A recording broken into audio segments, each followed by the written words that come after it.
Ladies and gentlemen, we are live ahead of another historic White House announcement.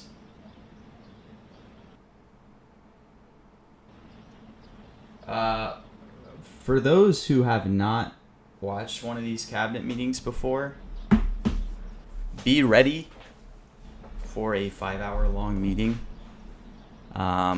These things usually run extremely long.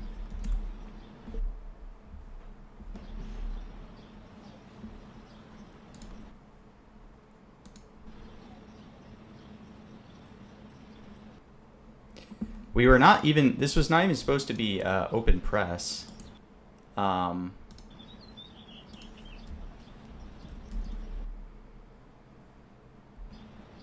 was supposed to be in Camp David.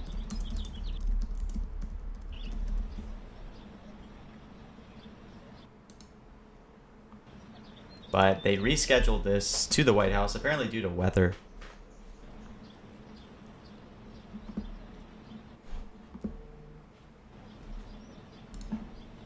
Which is kind of a weird reason, but I guess it's like raining pretty heavily in DC right now, so it kind of makes sense. But I mean, overall, like these meetings, like I was saying, if you haven't seen these before, typically they're extremely long. 2 hours is not unheard of, and I'd say it's not even unexpected. Usually there's Q&A. Historically, he has skipped it before, but usually he'll talk to reporters at the very end. But the format of these usually is Trump's going to come out. He'll give a brief intro remarks. Today it looks like, a lot of people are saying like, oh, is this going to completely focus on Iran? But there's a good chance that I think he's going to come out to tout election successes yesterday. He's going to tout the economy.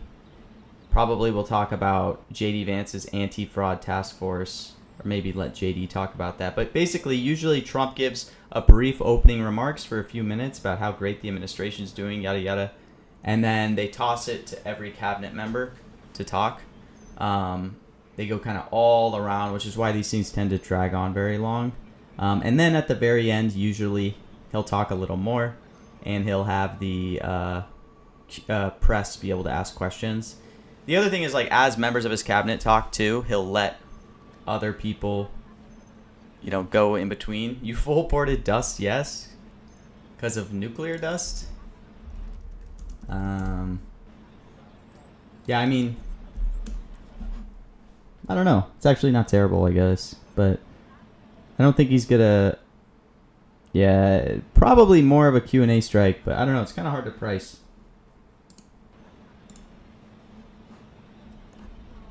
I don't really have much going into this. I honestly just bought a little bit of nose in the beginning of like deal. Obviously, if this goes open press, like he's obviously gonna say deal. He's gonna say like 30 times.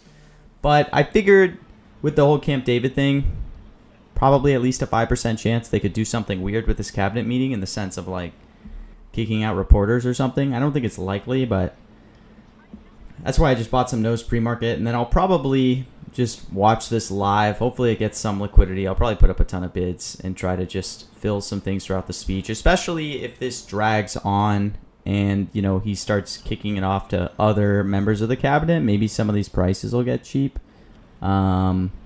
Yeah, the only other position, I have a little bit of hottest snow. Again, probably going to say it, but hottest doesn't necessarily have the highest hit rate at these cabinet meetings, but it's not fully in Trump's like vocab in this context, but I guess he does want to tout the economy, so probably gonna just hit it. But I do think, we had elections yesterday. I think SaveAx even made a little bit of a resurgence lately. Now it's 65, which I think is almost a little expensive, but with Paxton and everything, definitely an angle for him to talk about it. Definitely a lot of strikes for this cabinet meeting, so everything's pretty spread out. Kind of hoping that it'll pick up some liquidity as we kind of get into it. Hopefully we'll get some volume throughout the speech. A lot of these mentions, some of the live liquidities dried up a bit, but we are front page on this, by the way. So actually probably it's going to be pretty good flow on this market.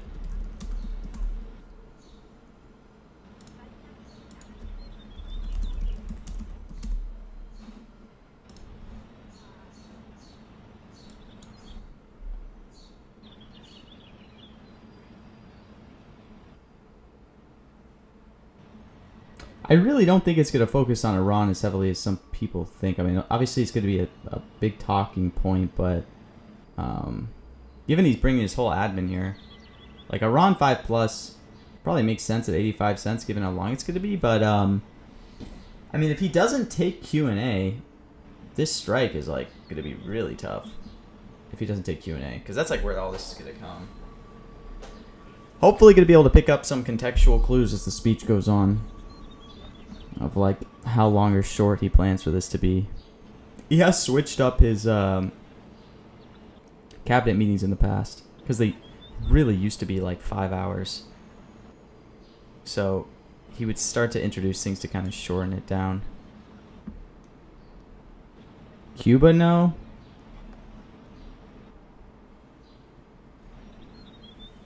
Huh. I mean, it is priced pretty damn expensive.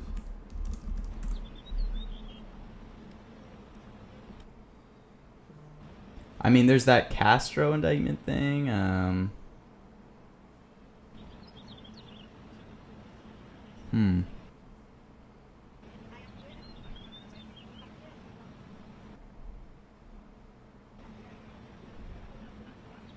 Some people are rumoring a deal announcement with Iran.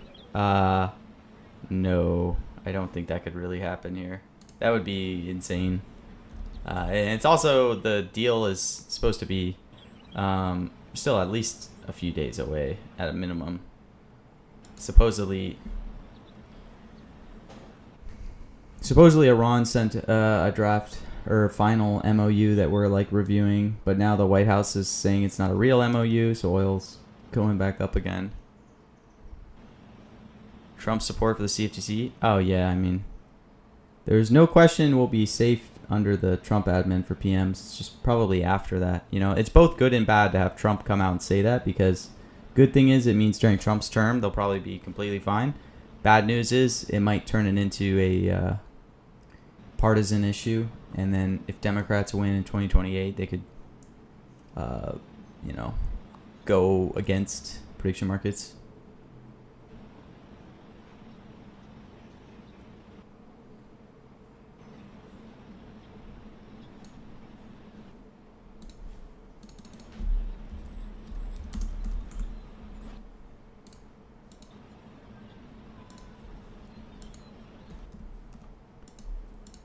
Hopefully this picks up with some flow.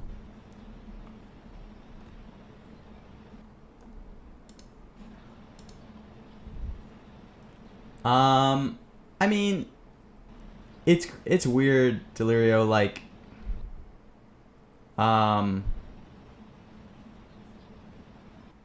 this past weekend, it felt so real, the whole May 31st piece. I think a lot of people had pretty big positions that they got kind of Friday night, Saturday of last week when, like, the deal really looked imminent.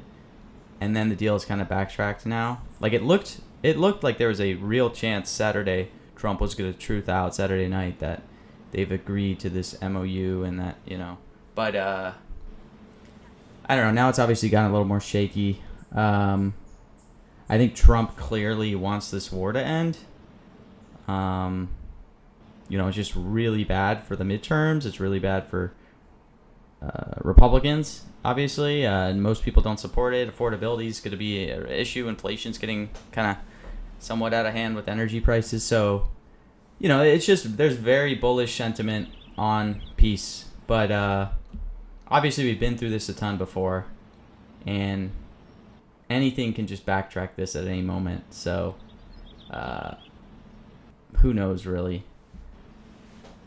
But that's, I guess, my argument. I mean, all the sharps for peace got killed like a month ago, too. When, I think it was April 22nd, was when everybody was, like, expecting it. And then something fell through, and then we went into a month again with no peace. So it definitely feels like it's very, very close. It's just, anything can happen to where everything falls through again. And then I also think a ton of people who probably got big positions Friday, Saturday, now that it's changed a little bit. I don't know, Tanya. I mean, I think most people think so. Because the MOU would say they're going to, like, I think most people think so, but I think it'd definitely be a debate.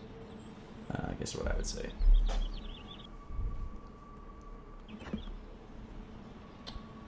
Because the MOU includes like I think language of like I think what I was looking over the weekend, like a definite ending of the war or ceasing of all hostilities, which seems to imply it's like a peace deal. But the whole part of it is like, you know, they can't agree on all this other stuff with nuclear and with, you know, sanctions, everything. So it seems like it'll just be like it's like a deal to start negotiating the finalities of the actual deal, you know.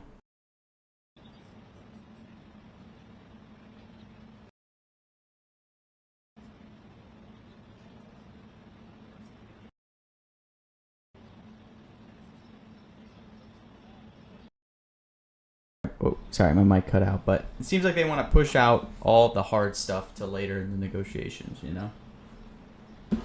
And then there's the whole issue too with, like, if you look at the Strait of Hormuz markets, I mean, just yesterday when U.S. struck Iran and some boats, like, apparently they're saying they were trying to lay mines.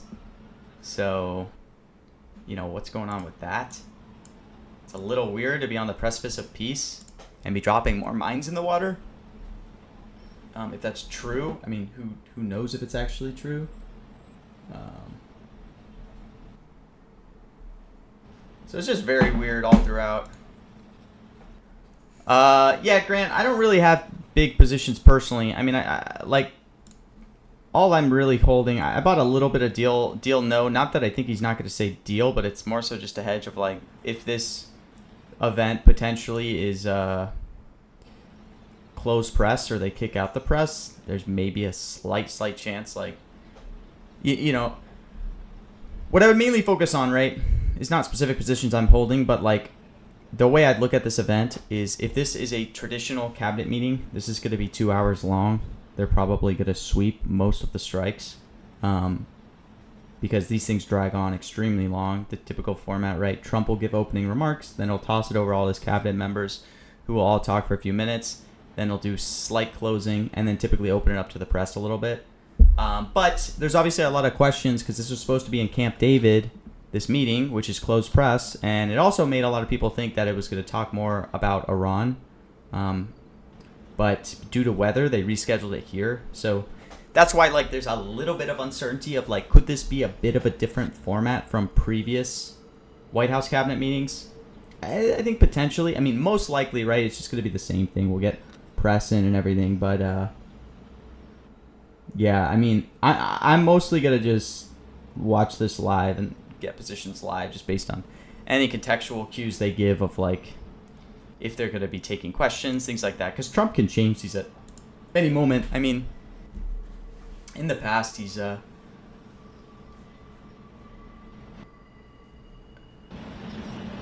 not really, Jeremy. I guess the thing I'd say, I mean, I've looked at it. Like, over the weekend, I was entering some positions.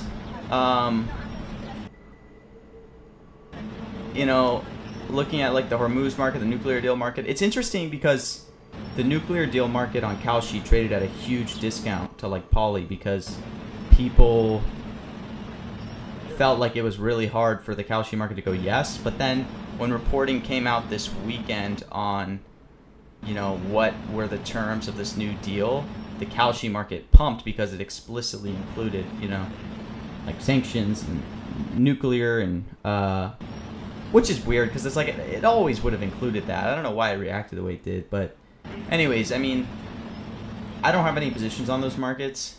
Feels like the trade would have been buying yes there earlier because now it's kind of more priced in. But I am watching the Hormuz markets and I'm watching, like, the oil markets somewhat, just because they're so tied to this conflict. But I don't know, the one thing I'd caution is, like, the Hormuz markets for ships. It's like, even if this deal is reached and they announce they're opening Hormuz, like, there's still so many unknowns to get shipping back to its previous levels. So, like, I almost feel like that market's gonna always overprice the chance of shipping returning to normal because, like, theoretically, if there still are mines in the water, which is what it seems like Trump and Iran is claiming, or maybe more so Trump, like, I think in the latest proposal they said they'd give like 30 days to clear the water. You know, there's just like, there's a lot of things where even if a deal's reached, I don't know if shipping's going to immediately go back to normal, but I mean, we'll see, I guess. What I'm excited for this cabinet market is, like, if he talks about any cabinet positions, obviously we had Tulsi Gabbard's going to be there. Even though she was, she's ousted June 30th. Yeah, Tony, I mean, if it's like historical cabinet meetings, it'll probably be a yes fest. If it's any different, then no, because, and there's reasons to believe this could be a little bit of a different cabinet meeting. Obviously, the main one being supposed to be in Camp David yesterday, which would have been closed press, and maybe would have talked a little more about Iran, but they rescheduled it or moved it to the White House. So maybe because of that, Trump's signaling that he wants kind of a more private cabinet meeting. I don't know.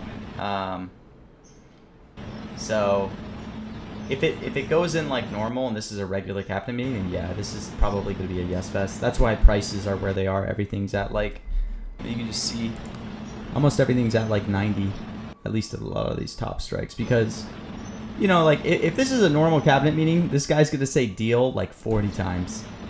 If he's going to say Democrat probably 10 times. He'll say nuclear 10 times. He'll say Biden. I mean, what's his historical hit rate with Biden on these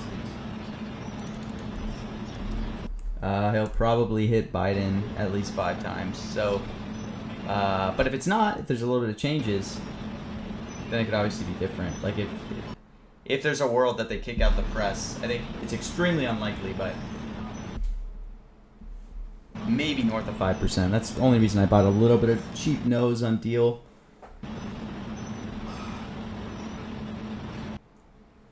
I'm hoping, since this is front page, that like the flow could be pretty good live, and maybe we can get some good positions.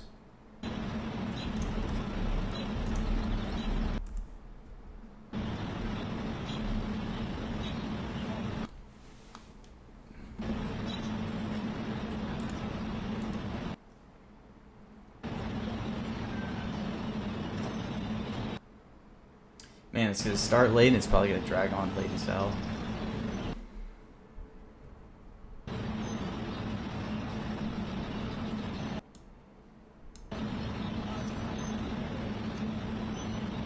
Thinking about reporters and what they're supposed to ask him, I mean, Trump had his Walter Reed physical yesterday. Maybe he'll talk about his cognitive tests, whatnot.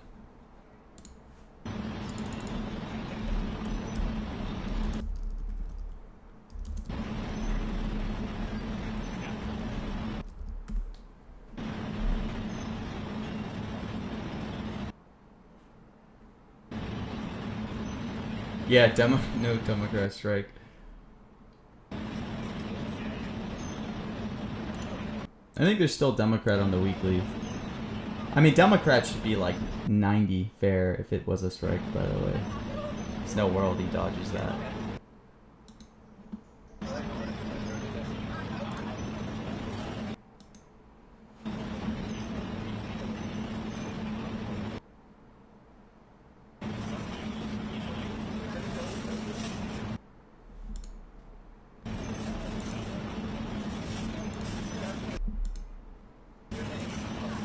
Oh, they're delaying this pretty long, man. The longer he hasn't talked to the press, the greater likelihood of yap. I've never tested that, but I mean, it'd be interesting. Maybe it's true. Some people coming out. Oh, it's just the soldiers. Does that signal anything? Does that signal anything about it starting?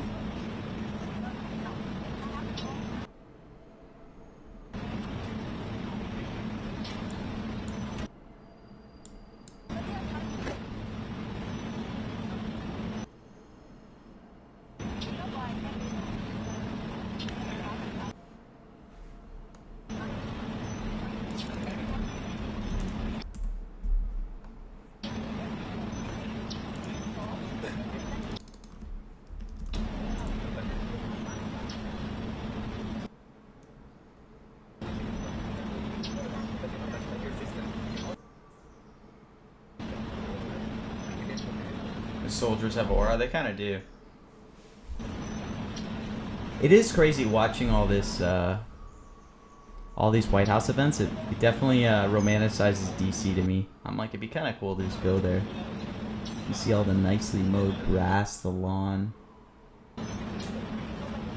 I started watching some show on like DC, like people working in the cabinet.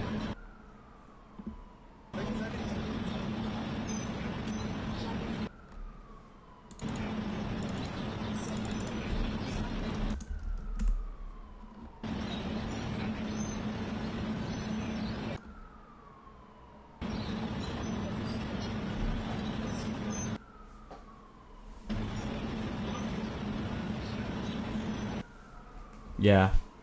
My friend's going to be in DC this summer, so I'll get to visit him a couple times. Yeah, you know, this speech is annoying because, like, all the yeses are priced so expensive, so it kind of makes you want to take no's, but you just kind of have to feel like you're going to get rinsed. 'Cause this is probably going to be, like, a 3-hour yap session.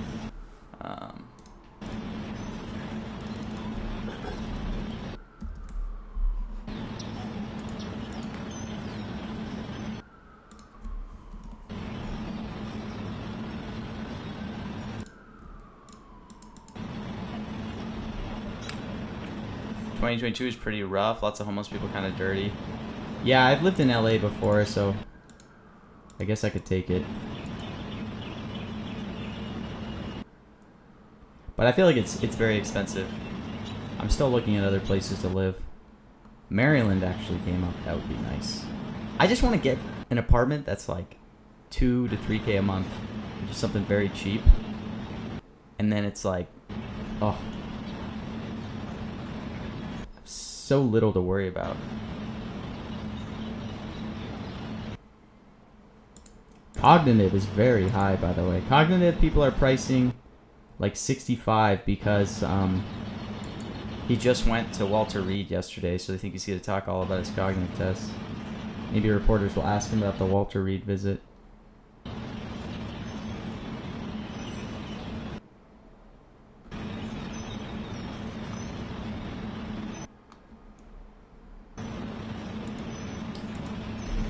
Well, as soon as this goes open press, should be ready to get some yes shares. Because some of the strikes are starting to decay. I know, Francis, I've realized that. Camp David line might have been a honeypot to find a leaker. I saw some people posting FUD that like JD might have been leaking stuff. I mean, I don't know how much I believe that, but it's interesting.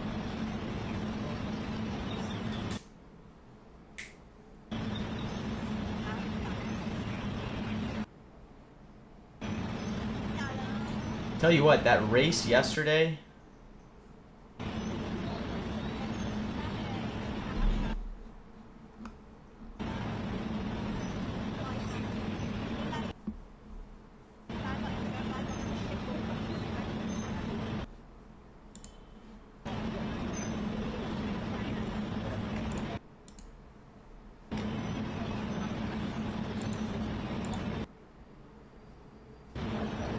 I should have just clicked those cognitive no shares. Someone already got them.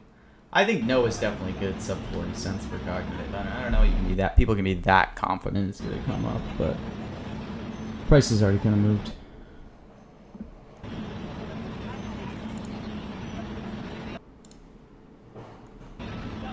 Yeah, like I love having a ton of strikes, but I worry with markets like this if it just like segments the liquidity too much.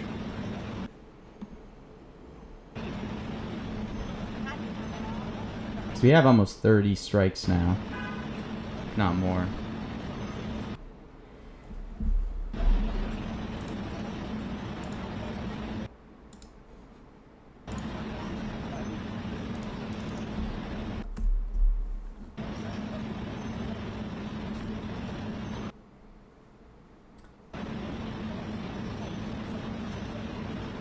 Good morning, Cockapoo. AI no. Maybe is good. I don't know. He's been talking about it a lot, but also he did reschedule that whole AI safety EO signing. Maybe he doesn't want to talk about it.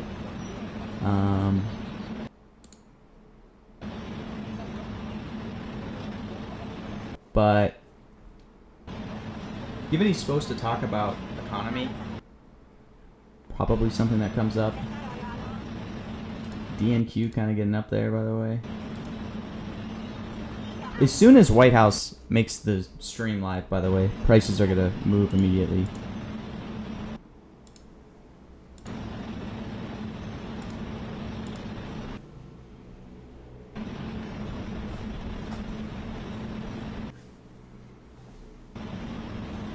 We're already 30 minutes late, though. Maybe.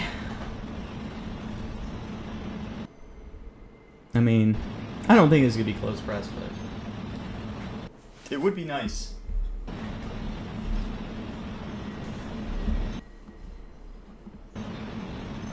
Oh, I think...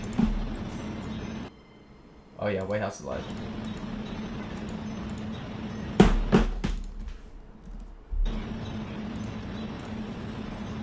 Alright, it's happening. White House just went live. Alright, it is confirmed going to be open. I would probably buy some. I think yeses are going to close higher once people get the camera. I mean, they've done a White House stream before technically. I mean, he could still come out and but very unlikely now that White House is there.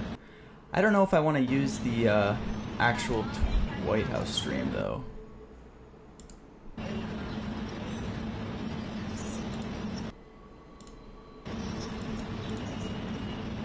But I think prices are going to move up now that this is White House stream is up. Pretty bullish that this is happening.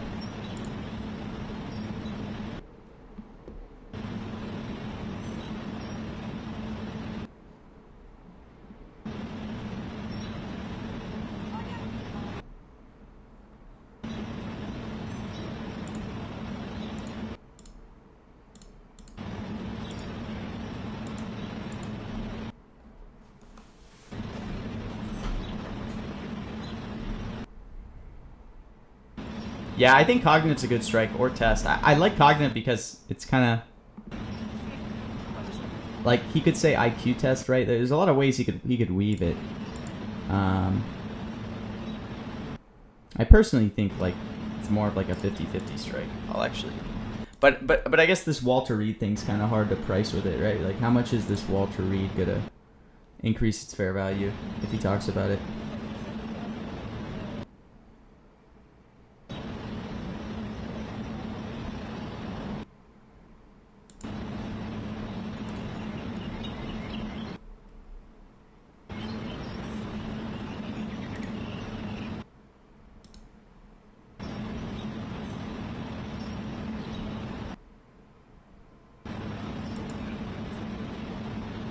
Very curious this guy's going to talk about. I mean, this cabinet meeting is going to be impactful for any market.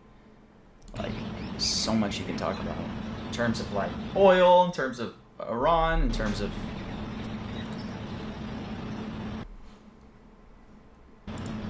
There's so many things he could say during the speech that are going to could move markets, you know?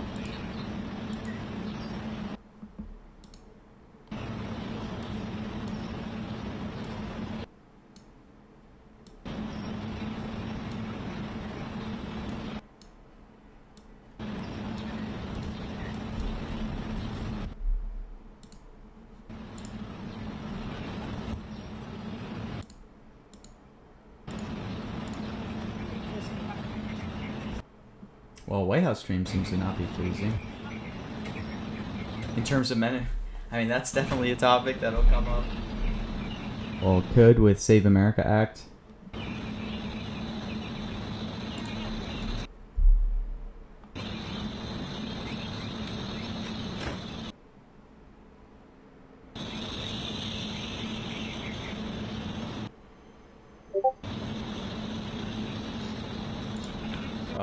Fourth update.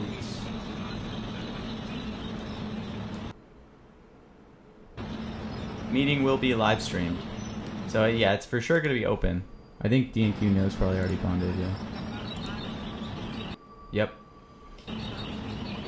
Pool gathering. Yeah, you can see I was talking about it when the White House stream went up. Like, this was at like 91, 92. Now it's bonded 97. This is kind of a proxy for DNQ, things like deal. People were just waiting for confirmation that this was going to be open. And then you can see DNQ itself is at like 2 cents.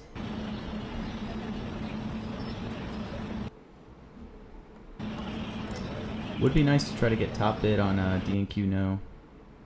I don't know how much people would fill through this strike, but if Trump says something, be good.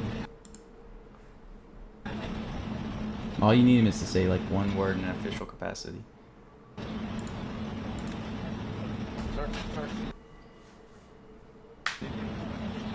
This is a very high stakes cabinet meeting, just in the sense that it's like so many things are teetering of like Trump could say a few statements and it could totally move a lot of markets.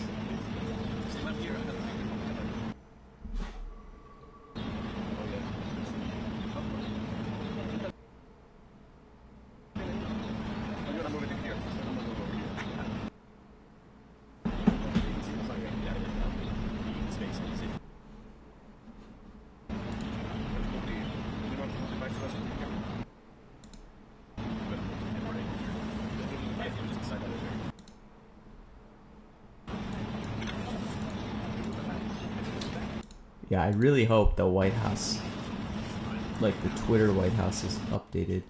I'm probably going to use AP, but yeah, I mean, he's definitely not going to say anything bearish. I think what he will say, CQK, is when these reports came out about this Iran deal getting close, a ton of people, Republican congressmen were coming out, or a few, and saying like, Trump should not take this deal. From what I've heard, the deal is a weak deal for the U.S. So I think he will want to say, I'm not going to make a bad deal. I'm not going to make a nuclear deal. Like, I think that line, like he's going to say, we're in no rush. We're going to make a good deal, right? So I think that actually increases fair value of like BHO a lot, Barack Hussein Obama, because he could talk about Iran nuclear deal. I think that's a pretty interesting angle. And it also increases fair value of fake news. He's been calling WSJ the China Street Journal. So I think fake news and BHO are definitely live under that context.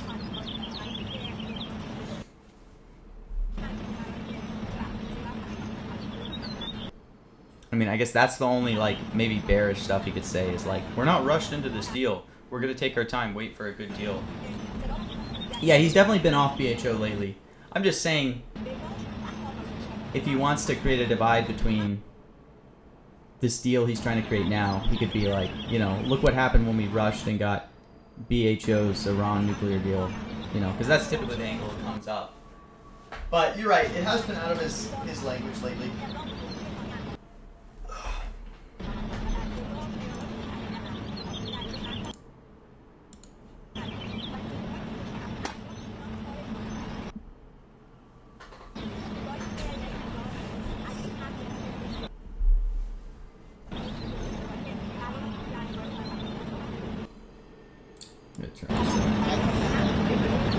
There was a fight on the AP stream, by the way, you might have missed. I'll probably post it later today, but it's pretty fun to see. The reporters were like fighting.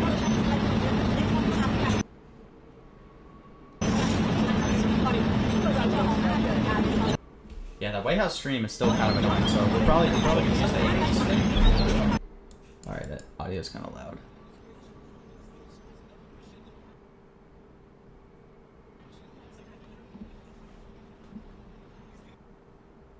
Hopefully we won't be too delayed using AP instead of White House stream.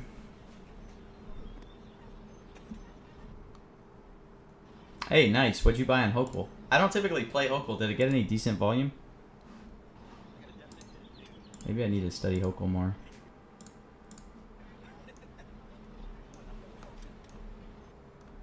Man, I wish I had more time to research this market.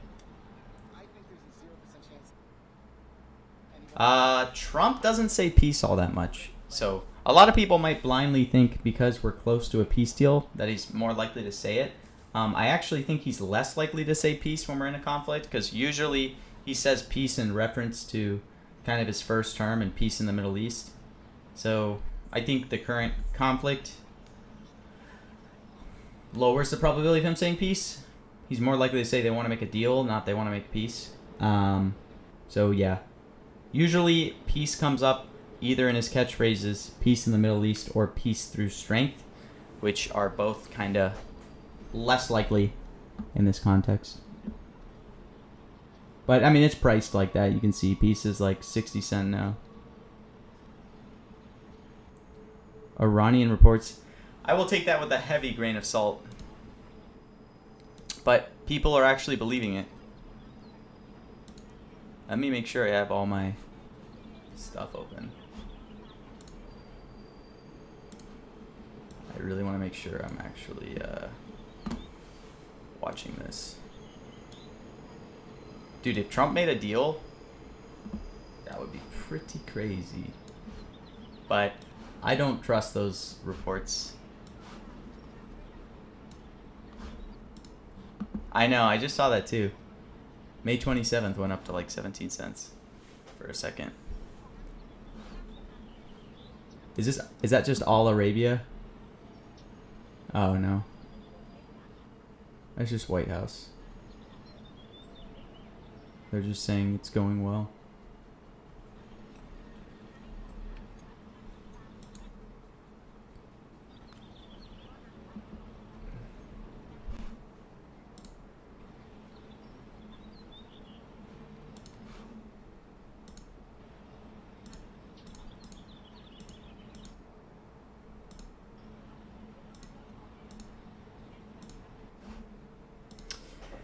Ivan, I don't have any pre-market plays because this is like very dependent on what this will look like, to be honest. I mean, I have a few. I mean, the only pre-market stuff I'm on, I have a little bit of no hottest, which I don't think is something that you like.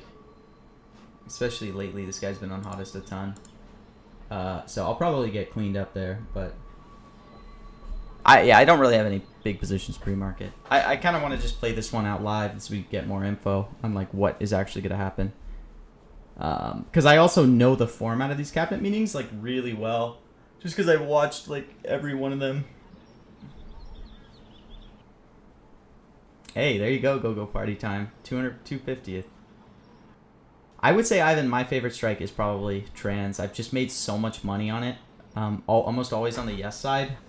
I think it's a perfect strike because like general people will just see that strike and be like, why the hell would Trump ever say this? Does he really say it? Not realizing who Trump is. So it kind of always goes cheap. Like at the rally last week, I think I had like 5K at like 67. And a lot of people were like, why would you buy like, or no, I had 3K. I think I had 3K. But like that was just so good. Fair value of that was like 90. It was just so free. Especially in a rally.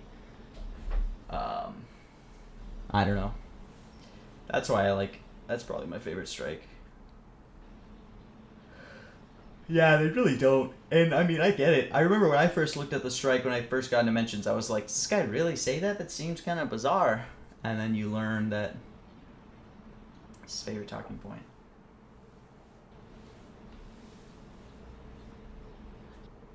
Man, 40 minutes and this thing hasn't even started. And this is supposed to go like 2 hours. This might turn into like a 4-hour stream. Holy cow. DNQ unbonded? Well, I guess people are saying if he's considering allowing a deal, maybe there's a world, right? But I don't think that means all too much. I don't know. I am definitely going to monitor like stuff as it comes in.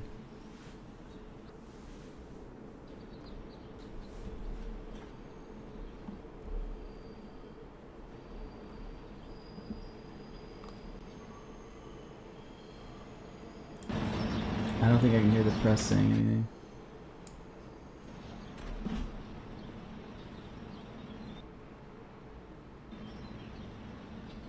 Mike Huckabee saying something? Oh.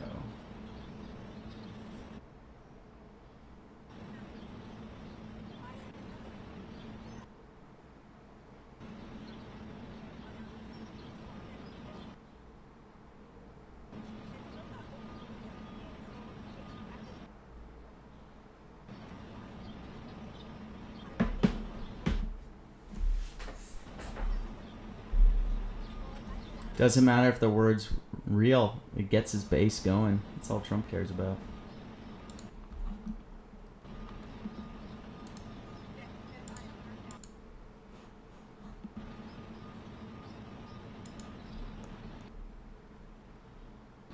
I mean, it is unusual. White House stream has been live for what?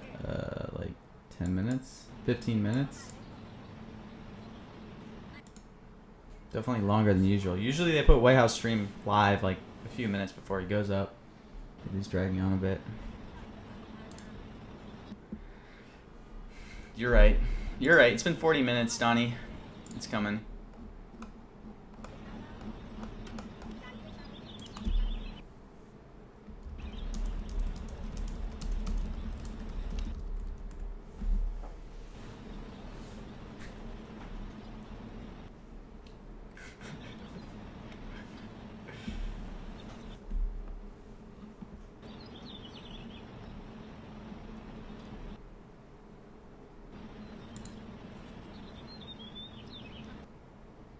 Dang, did Hochul rug then come back? I swear that always happens on Hochul. I'm seeing people post like 1 cent shares in the Hochul market.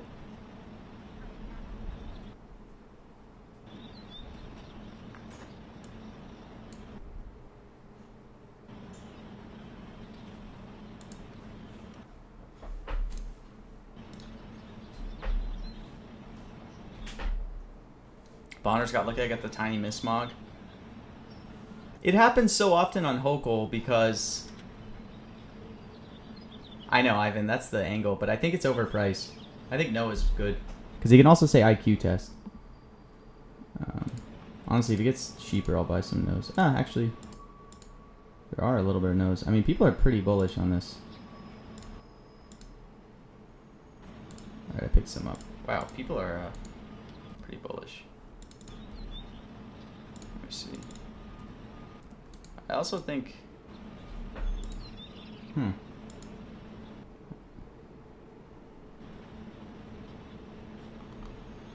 There's a lot of liquidity on it. People really think it's a bond. Here we go again. Oh, it's hockey tickets. He has some legendary hate tweets on mentions people, right? On Logan and all those people, I remember. Those were based posts.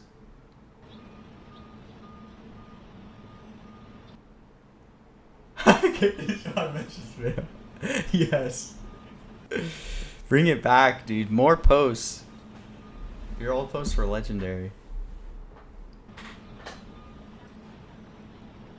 Liz Landers is saying she talked to PBS News. Trump tells PBS News that Iran would not get sanctions relief in exchange for giving up highly enriched uranium.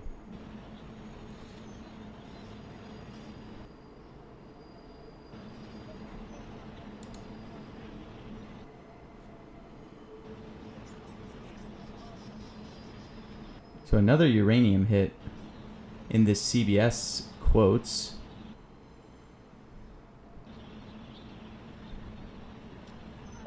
Yes, right about Ivan.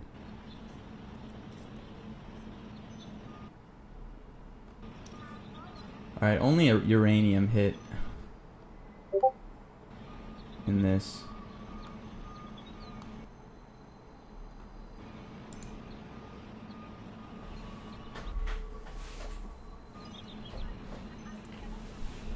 Seems pretty bullish for war.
All right, Trump. What the hell? This is 45 minutes. What are we doing?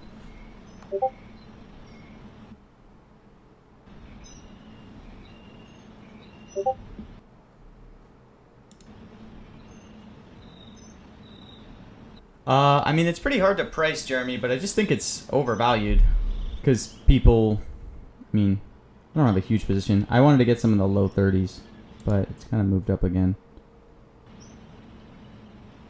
But, I mean, he loves talking about it. Maybe it's stupid. I just think, like, he can also weave cognitive. Say IQ test. Or no, I mean, I don't know. I just think people probably super bullish because of the Walter Reed thing.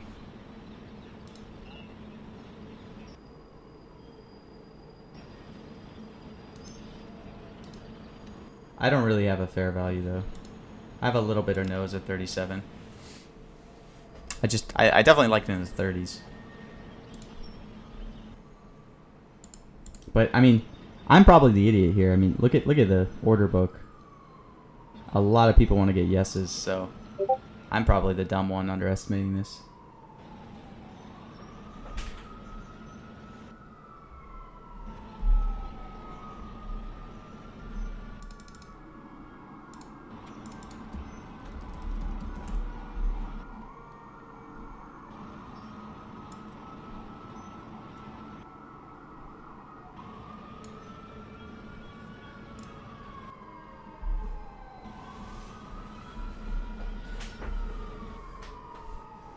I mean, has anyone...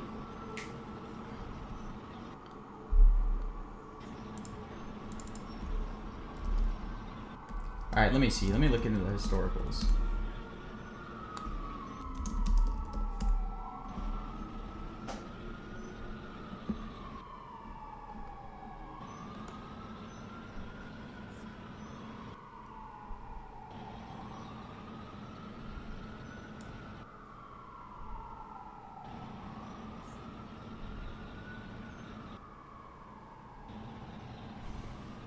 Yeah, you're right. He's never said... Well, he has said... I mean, he said it interchangeably in jokes, but in very little between IQ and cognitive. He obviously goes way more for cognitive. But, I mean... I don't know. It just feels like 60 cents for something like that. Seems expensive to me. Like, you need him to bring up the line of, like, the Walter... And plus, this is a cabinet meeting. Like, there's so much to talk about. A little bit less chance of, like, the press to ask about it. But maybe he'll make jabs and say the fake news is publishing stories about his age.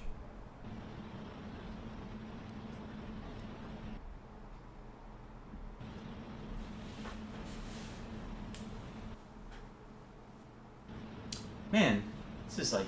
crazy delayed. What the hell are we doing? It's not even... It's almost noon. It hasn't even started.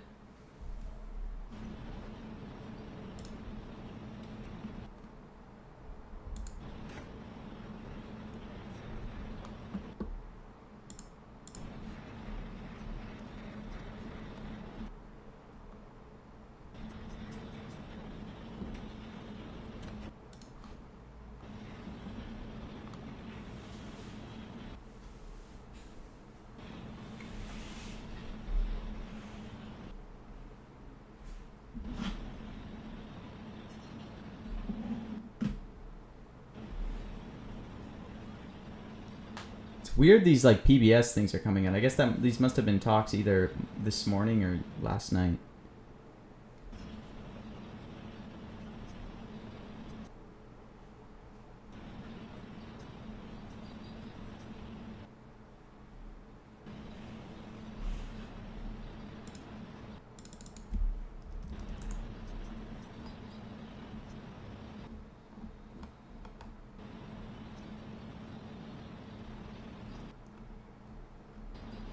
JD will say Marine tomorrow. What's it priced at? Is it already like pretty much in bond territory? We got a security guy. Looks like he's walking up.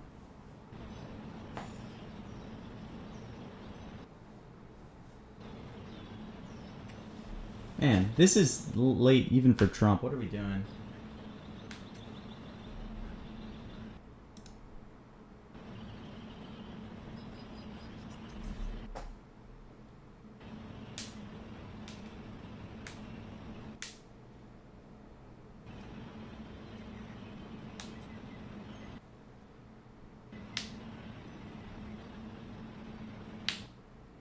Also, no updates from the press pool since they last gave one. Just saying that they're like 21 minutes ago. They said they are gathering at the briefing room doors for the cabinet meeting.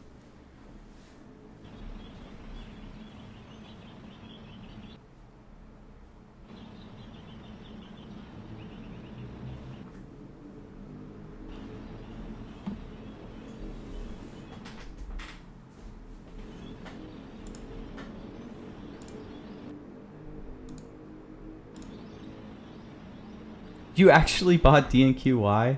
Oh my gosh. I would sell as soon as you can. I mean, I don't know.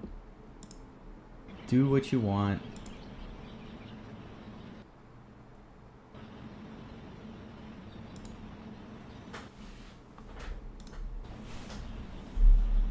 I mean, press pool explicitly said it'd be open, but I guess they could change.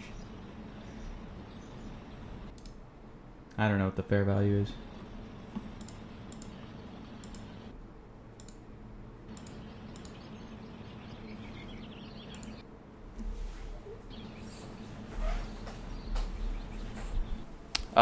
Trump strike fair value north of 90. Would not buy no's. I think yes is undervalued. I mean, just depending on how long this goes. Like, again, all this is like assuming this is a traditional cabinet meeting. I don't have many positions right now because I want to get more of a read on like what this is going to look like. It'll probably be a traditional cabinet meeting, but if anything changes, could impact a lot of things, obviously.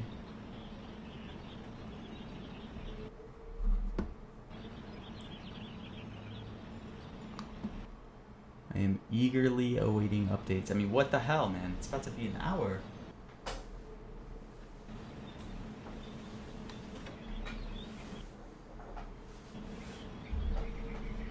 I will.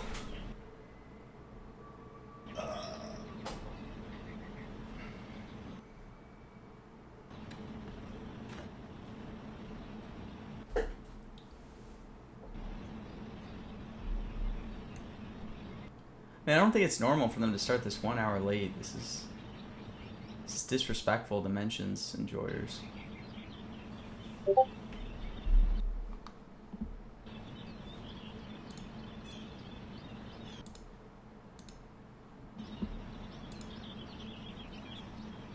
This is so late. Exactly, Tanya. We have a lot of very happy people around the table because Oh, here it is. It started on White House. It's been a tremendous period of time for our country, and things are going very well. Number of jobs, we have more people working today than we've ever had before in the history of our country, and many other things. And I have a few words to say to you. Wow, the AP is so delayed, by the way. I think will be helpful. Last night was incredible. Not only Texas, but so many other places, and the numbers were fantastic. And they've really been that way for a year. If you look, it's hundreds of people won, and almost nobody didn't win.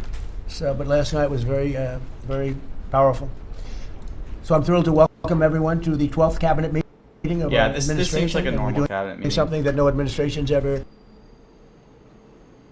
done. We're always letting the press join us because we're very open and transparent. You like the word transparent, but we're more transparent than any administration in history. No, to the best of my knowledge, press has never been invited ever to a cabinet meeting for any reason at all. And it's an honor to have you. This team has achieved more than most other administrations achieve in 8 years. We took the most dangerous, unsafe, violent, and open border in the world. Anywhere in the world, there's no border like the border we had, and created the most secure border in the history of our country. We had no people, 12 months now, no people reported in the last 12 months came in illegally. 0 illegal aliens admitted to the United States in the last 12 months. And those charts are made by, you would say, politically unfriendly people. And the reason they don't come in is because nobody comes up, because they know that they're going to be turned away, and if they get in, they're going to be moved out right away. So it's been 0.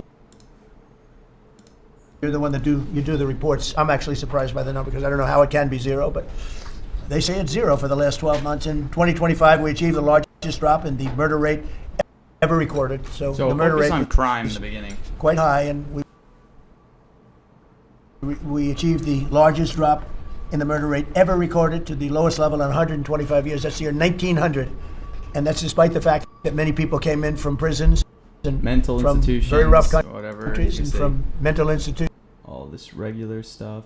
and from lots of other places, drug dealers and others. They came in illegally during the Biden administration. We've gotten many of them out, but we still have some that we're looking for, quite a few that we're still looking for, but we've gotten over 11,888 Probably will transition to fraud, by the way. murders You have were to allowed think. into our country. We've gotten a lot of them out. We've gotten some. We put them in jail. We don't even trust the country to send them because they'll come back in maybe. We put them in jail.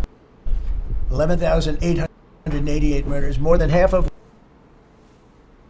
which have committed more than one murder. That's what they allowed in. They can never be forgotten for the horrible things they've done to this country. Fentanyl coming across our border is now down by 61%. 61%. And coming in by water, by sea, by ocean, is down 97%. Can you imagine? Thanks to our Republican majorities in Congress, we passed the largest tax cuts in American history. All Democrats voted against the tax cuts, putting more money in Americans' pockets. This year, the typical family got tax refunds of nearly almost close to $5,000. The stock market has set 68 all-time record highs since the election. So 68 days, we hit all-time highs. We're right there now. And the average 401k, and that's despite the conflict. I don't call it a war, I call it a conflict. Excursion. Despite the conflict with Venezuela, who no longer has a navy, no longer has an air force, Wait, Venezuela instead of Iran? no longer has He a just lot of people said that were Venezuela leading the instead of country Iran. into very bad places. Oh my gosh. Their leadership is gone. Their second rung leadership is gone, and we're dealing with their third, half of their third, because half of their third is gone. Wow. He hasn't even hit Iran average once, for- right? 401k is up almost $30,000 since I took office. So the Americans are benefiting working today. We have the most working, and we have 401ks at their all-time high, highest they've ever been. And that goes along with the stock market, which is the highest it's ever been. Under my most favored nation agreements, this is Trump something I RX? wish the Angle. media would talk about, because to me it's one of the biggest things ever to happen in our country. Wow. Certainly as to medical, anything having to do with medical, because drug prices, we're delivering record-setting discounts on prescription drugs with price differences of 400, 500, and even 600% at the Trump RX. Wow, Trump RX We was recently 12 added cents. nearly 1,000 low-cost generics. Oh, people bonded to Trump on the Trump website. RX, So, by the way. We have drugs down 400, 500, 600%. Now you could say 80, 90, 70, 60, 50% if you want. There are two ways. It depends on the way you ask the question. But a pill that would sell in You Germany should have or put up stink bids. let's say knowing London. someone would. for $10, we're selling for here for $130. And I got the countries to all agree, otherwise they would have had to pay big tariffs. Tariff. I don't want to go into it, but I had some very interesting discussions. They said vehemently no, and then when I said, that's all right, we're going to charge you 50% tariff on everything you sell into America, they said, well, like we said, we'll say yes. And every single country agreed, and every drug company agreed. So we have most favored nation. So we were paying the highest drug prices in the world. Now we're paying the lowest drug prices in the world. So that pill that I talked about would go from $10 to $20. The world is bigger than the U.S. Hard to believe, but it's true. So it's not like you cut it in the middle. You just had to go up a little bit, but a little bit is a doubling of a price. So a little bit's a lot. So the pill would go from $10 to $20, and we'd go from $130 to $20. Think of that. So we would get, if you remember, some of you were at the news conference I had in my first term where I got the prices down 1/8 of a percent, one First quarter, term 1/8 already. of a percent my first term. And I'm so proud of it because drug prices hadn't come down in 28 years, and I was the first one to do it. But now I'm getting them down, not 1/8 of a percent, I'm getting them down 400, 500, 600.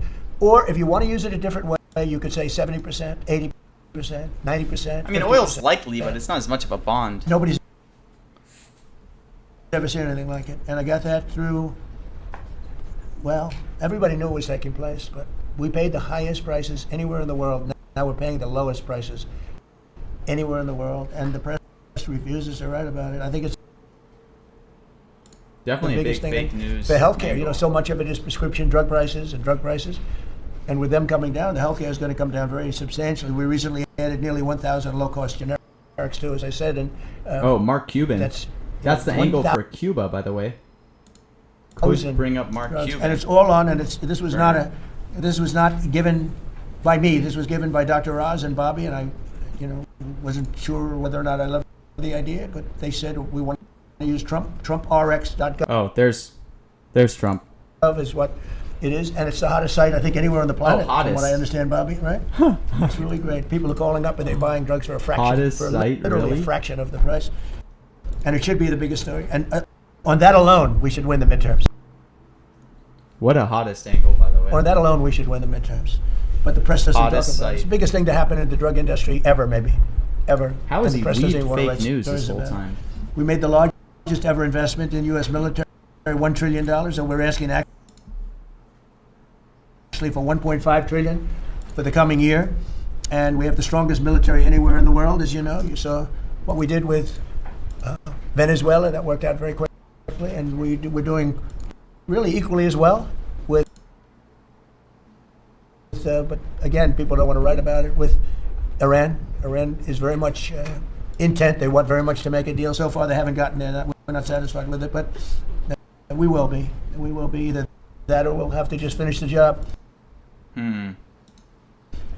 But their Navy is gone, as I've said 1,000 times. Their Navy is gone. Their Air Force is gone. Everything's gone, and they're negotiating on fumes. But we'll see what happens. Maybe we have to go back and finish it. Maybe we don't. Oh, this is Right kind of now- oil's jumping on this, by the way. I mean, you can speak to Steve Witkoff and Jarrett. They're doing a good job. But right now, I think it looks like they want to just make a deal. They want it. They have. I don't think they have a choice. They're just going back to the internet because. Oh, now they're he's getting saying they caught want with to their make a economies. deal. So now this is bearish on oil. In free fall. They have 250% inflation. Their money has no value. Their whole economic system is broken down. They thought they were going to outweight me. We'll outweight him. He's got the midterms. I don't care about the midterms. Look what happened last night. That was the prelude to the midterms. People understand it. They know that. Very simple. Iran cannot Not have have a a nuclear nuclear weapon. I'm weapon. doing that for the world. I'm not doing it just for us. And we've had great support from other nations, by the way. We don't need it at all, but we've had great support from other nations. The problem is you always get the support when you don't need it. When you need it, you don't get the support. With Operation Epic Fury, our warriors are ensuring that the world's #1 state sponsor of terror never obtains a nuclear weapon. I don't know what and to they think won't. about this. Under the leadership of Vice President J.D. Vance, very proud of this. Here he's going to go into fraud. The White House Task Force to eliminate fraud is waging Yeah. war on There it is. waste, fraud, theft, and abuse like nobody's ever seen before. He looks like Elliot Ness. You ever see Elliot Ness? Oh, he's talking about I'm telling you, the Talladega? guys that are up there, all central casting and standing behind. What a group of people. No, it looks like a movie. I'm going to make a movie out of it, I think. And they're finding billions and billions and billions of dollars. And I just said that. He said, you haven't seen anything yet. Just said that. And, VITA is really great. We'll have a balanced budget without having to do anything. This is the kind of money they stole. They're crooks. They're thieves. And I hope that Todd is going to do a real job. These are Oh, Todd Blanche. crooked people. These are thieves. This isn't like a mistake. Just talking about one person, he got hundreds of thousands, millions of dollars for securing one man, for taking care of one elderly man. He was a service. He got paid millions of dollars for taking care of one man. Total crook. They're all crooks. The Somalians are what they've done to Minnesota. The Somalian, Wow. they're crooked as Somalia. hell. Elon Omar, crooked as hell. They're all crooks. And we got them. We got them. Now we're putting the clamps on. But boy, I tell you, that's an impressive group of guys that you have behind you. I was watching that, and a couple of very strong women too. But I was watching that last night. I said, I'm proud of you guys. In 2 months, we've exposed tens of billions of dollars of defrauded taxpayer money, prosecuted numerous fraudsters, Todd, and stopped billions of suspicious payments, very suspicious. Oh, you haven't seen anything yet? Well, you see, I'm getting reports from Todd, from JD. I've never seen anything like it. The kind of just hundreds of billions of dollars was stolen, and no other administration would do what we're doing. They'd let it go. Everybody was getting rich. And I think we have a chance to save Social Security without doing anything to it by just the numbers of fraudulent people on Social Security, people that are 115 years old, 125 years old, getting payments. It's funny, I said, oh, do those payments get turned back? No, they accept them. Well, somebody's getting the payment. It's not a person that's 125 years old. But that's the least of it. The numbers that we're finding out, we have great people at Social Security. We're going to make our Social Security so strong, so good that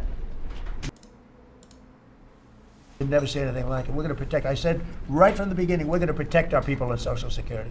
If the Democrats ever got in, you wouldn't have Social Security would be bankrupt. People wouldn't be getting anything. Last week they took down two of the largest Medicaid fraud cases in Minnesota history, as well as the largest autism fraud case ever charged by the federal government. You saw that with millions of dollars just being stolen. Everybody had autism. Everybody had autism. They said. It was incredible. I missed this in the weekly. What a crazy hit. Actually. And I've just seen I see what they're doing. You haven't seen anything yet. So congratulations, JD. Be vicious like they are. They're violent people. They're violent, vicious scum. Before asking Vice President Vance to speak about these efforts, I want to express our tremendous gratitude to our outgoing Director of National Intelligence, Tulsi Gabbard, who's a terrific person, actually. Could he talk about the next pick? She's come up with some findings that were pretty good. And Tulsi's worked tirelessly to restore trust and focus on the intelligence, and with the intelligence community. They all respected her. They listened to her. She gave us leads that were pretty much, people thought they were dead and they weren't dead. They were right there, and she was able to expose a lot of things that we used at the FBI with Cash and with Todd and with JD and everybody else. It was amazing. Maybe you could talk about his next. She dramatically reformed the Office of Director of National Intelligence, and cutting the staff by 40%, and she prevented countless terrorists and cartel members from entering the United States. She exposed mountains of evidence related to the Russia hoax, one of probably the greatest hoax in the history of our country. Although when you look at the fraud coming out, there's a lot of them. I mean, honestly, there's a lot of them. But the Russia hoax, a great hoax, a very dangerous hoax too, and revoked security clearances of officials involved, and she declassified numerous historic documents of special public interest, including related to the JFK and RFK assassinations, which everybody wanted to see. And we're now releasing a lot of UFO things having to do with space. Oh my gosh, is this going to be a UFO UAP? You know, it's people are very interested in that. It actually became the number one topic. We're releasing a lot of information having to do with extraterrestrial things, and people are. He can't find the word for UFO. Totally fascinated by it. It's amazing. I wasn't sure if they would enjoy it. It's literally trending number one. Can you believe it? So a lot of people out there are like it. But we're releasing all of that information. And Tulsi, we're praying for you and for your husband. He couldn't find the word for UFO. Husband's not feeling great, but he's going to feel great soon. You're going to get him better. And he's a wonderful guy. So just say hello and thank you for the great work you've done. We appreciate it. Thank you very much. All right. So no talk about the next appointment. And now I'd like to ask JD to say a few words about JD's going to talk on fraud now. By Acting Attorney General Todd Blanche, who's doing fantastically, and Secretary of State Marco Rubio, another one. I mean, we have great people. And the Secretary of War, Pete Hegseth, Central Casting. Central Casting. War. I don't know. He's a good man, that one. And Scott Bessent, you talk about a guy doing a job. Been fantastic. Thank you, Scott. Really fantastic. And a lot of the success that we're having with other countries is what you've been able to do and find. And SBA Administrator Kelly Loeffler, and all of the people here have been great. We're going to just do those few, and maybe if you have some questions, we'll go to others. But everybody around here has got a lot to say. But we did that once, and it lasted for like 4 or 5 hours. It was a little much. We want to be open. So now if I do this way, they'll say, he didn't let anybody talk. But let's start with JD, and you can talk about a really, really important thing. bringing our country back to honesty. A tremendous amount of money is involved. Go ahead. Thank you. Yes, sir. Well, right. first of all, thank you for your leadership, sir, for making So- it possible. I often find in the fraud task force that there sometimes are barriers that we need to break. They're going to down. go Other around agencies all need the to cabinet coordinate. I'll come to members. the president and say, Mr. I'm President, curious I need if your things are going to sell off. I mean, usually he does permission Q&A to in do. these things. He'll say, for what? For the fraud task force. But- He'll cut me off and say, yes, go do it. Yeah, so man, I the should've fact got that we some have oil. No, I dedicated can't believe that presidential was at leadership has 95 really what's made but this I don't think possible there because was it does much require liquidity now. we've It's got like, great people around you know, the table, up to but sometimes 20 these cents, agencies don't know but- how to work together at the lower level. Because he And started talking about Venezuela, people like bought. that's a one of the ton. things we've had to turn on and force with the fraud task force. So I want to shout out just a few all-stars here.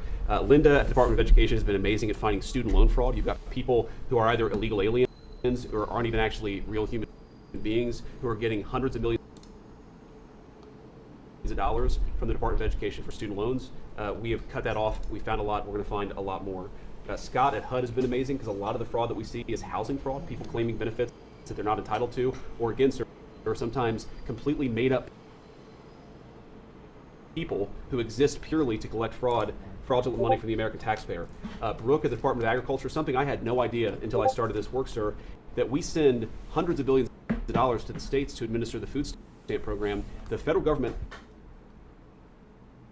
has no insight into whether those food stamps are going to people who are legally entitled or whether those people actually even exist. And so we're working on a number of mechanisms to actually force the states to verify that the people who receive these benefits are actually entitled to them. And I could go down the list. I've gotten a lot of support from a lot of people in this room. Bobby Kennedy and Dr. Oz have been particular all-stars on this, and Kim at H&HS. What they've done with the Medicaid fraud, we found tens of billions of dollars in Medicaid and Medicaid It's probably good, Mr. Remy. fraud Probably just from their goodbye. hard work. We've cut that off, and yes, Mr. I was President, actually we're looking gonna at that find a lot too. more. The final thing I want to say, Mr. President, and I know that Todd maybe has. I would something just to put say about limit this as orders well, up. But I always try to remind the American people, and certainly remind the cabinet officials. Kelly at SBA has found tens of billions of dollars. Interestingly, that were no talk on fraudulent SAVE loans Act. that we're giving under the Biden administration, and we've now cut that off and we're cutting a lot of that money. So this has been a whole of government effort, Mr. President. The team really deserves a great deal of credit here. But the final point I want to make, sir, is I always try to remind the American people that fraud is fundamentally a crime with two victims. The most obvious victim are the American taxpayer. They pay their taxes, they expect the money to go where it should go, and that's not happening because of the fraudsters. But there are also victims, people who benefit from these programs that don't exist if we're not actually taking care of the fraud issue. And let me just give one example to build on something you said earlier, sir. One of the people that Todd just prosecuted was a person who was collecting a lot of money from the American taxpayer to take care of elderly citizens, people who worked their entire lives, paid their taxes, should have had dignity and nobility in old age, but it was deprived from them from fraudsters who say that they're taking care of them, who collect a check to take care of them, but then abuse and neglect these people, and particularly one man. And Man, he JD's died talking for a while. because he wasn't getting adequate care, and that guy was still collecting benefits. Oh, I see it, to Foster. take care of a person who he had completely neglected. Wait, So I not guess I only do you didn't have see your earlier an American messages. taxpayer Maybe it didn't go through, but I see who's this paying one. into these programs, you have an elderly citizen deprived of his dignity because we're not going after the fraudsters. Well, now we are. How much money did he get? Sir, hundreds of thousands of dollars, maybe more than that, but we think that that exact type of fraud has been replayed all over our country. That particular case was outside of Minneapolis. We expect that there are tens of thousands of people who are collecting fraudulent money Wait, to I take haven't care of watched people it and yet. they're not actually taking care of them. We're Right, of course let me- going let me to watch get to it. as much of it as we can, but again, sir, it's been I wouldn't Everybody say had fun, autism. because you find out Everybody had how autism. They said. much It was people have been taken incredible, advantage of, but it's certainly very good and valuable work. So You thank you should for you giving me should the post that on Twitter, Foster. Yes, sir. Attorney General, please. I'll just continue to talk about what the Vice President was just talking about. The way that we are actually, it's No, Donald Dryden. one thing to uncover fraud, which we've done, and that's part of it, but it's also prosecuting the bad guys that are doing it Oh. and stopping it from continuing. And that's where you have everybody in this room has inspector generals. It is a and pretty for many generational years, tweet. these really hardworking law enforcement members would identify fraud, and nobody did anything about it. DOJ prosecuted it, but spent a very little resources on that. So what we've done just in the past 51 days, over 400 law enforcement actions in this country related to major fraud. That's search warrants, that's arrests, that's convictions, that's indictments that are filed, and that's just 51 days. And it's not just the great prosecutors. It's the FBI agents, it's DHS and HSI agents, it's everybody in this room that has inspector generals that are now they have been freed up, and it's because of you. It's because of the vice president saying this is going to be a priority of what we are going to do. Not just the Department of Justice, even though we're the prosecutors that are putting bad guys in jail. It's also the law enforcement at every agency, FBI and DHS. And so we're already seeing results. We had a $1 billion fraud, a conviction at trial. I've heard last about week it, out of but I Florida. haven't. And this was an organization that was stealing from senior citizens in Florida, duping them. There were call centers set up in the Philippines, and they were duping them to buy medical equipment that they didn't need, that they would never get, and that the taxpayers paid for. And so that's a good win. We arrested 15 guys in Minnesota last week. The vice president mentioned one of them. These are people that are they're just stealing. And many of them are here illegally. And so you have people who are in this country illegally, who are then taking advantage. And the vice president says something a lot that resonates with me. The generosity of the American people, the generosity of everybody in this room, the leadership, to take care of the people in this country that are the most, that deserve it the most. Children who are supposed to get food at school, and you have men just stealing, taking that money. And so that's what we're focused on. We are standing up, as you know, Mr. President, you allowed us to stand up a new division at the Department of Justice. It's our entire existence of that division is to combat what we're talking about. And then every U.S. Attorney's Office is now focused on it as well. So this is something that will result in a better place for every citizen in this country and save Trump loves Todd money, Blanche, man. a lot of money, and also it's the right thing to do for our tax dollars, Mr. President. And billions of dollars was given out just very quickly before Biden left office. Billions and billions were given out. And I mean, I know of many cases, but one, I don't know what's happened with it, but I think you're looking at it. I know Lee was involved in it environmentally. Stacey Abrams was given $2 billion for an account that had $103. I mean, in it, he would have to get in asked environmental about fraud, I guess. the tweet. He And, could, But probably pretty unlikely with everything had going on. $103 in this newly opened account, and before leaving business, they put $2 billion into the account, and they had no reason for existence. They were unable to say what they did with it. $2 billion. Lee, do you want to just mention something about it? Thanks to your leadership, Mr. President, that was canceled. Thanks to your And leadership. they no longer have access to that $2 billion. They were like hell. They wanted that money. Go ahead. It was over $29 billion that have now it's now been canceled at EPA. You told us to make it a priority. This happened as soon as you came in. After the election, before your inauguration, they were caught on video saying that they were rushing to get billions of dollars out the door before you're swearing in, because they were afraid that once you were sworn in, you were going to stop it. Well, that part they were right. Yeah, we did.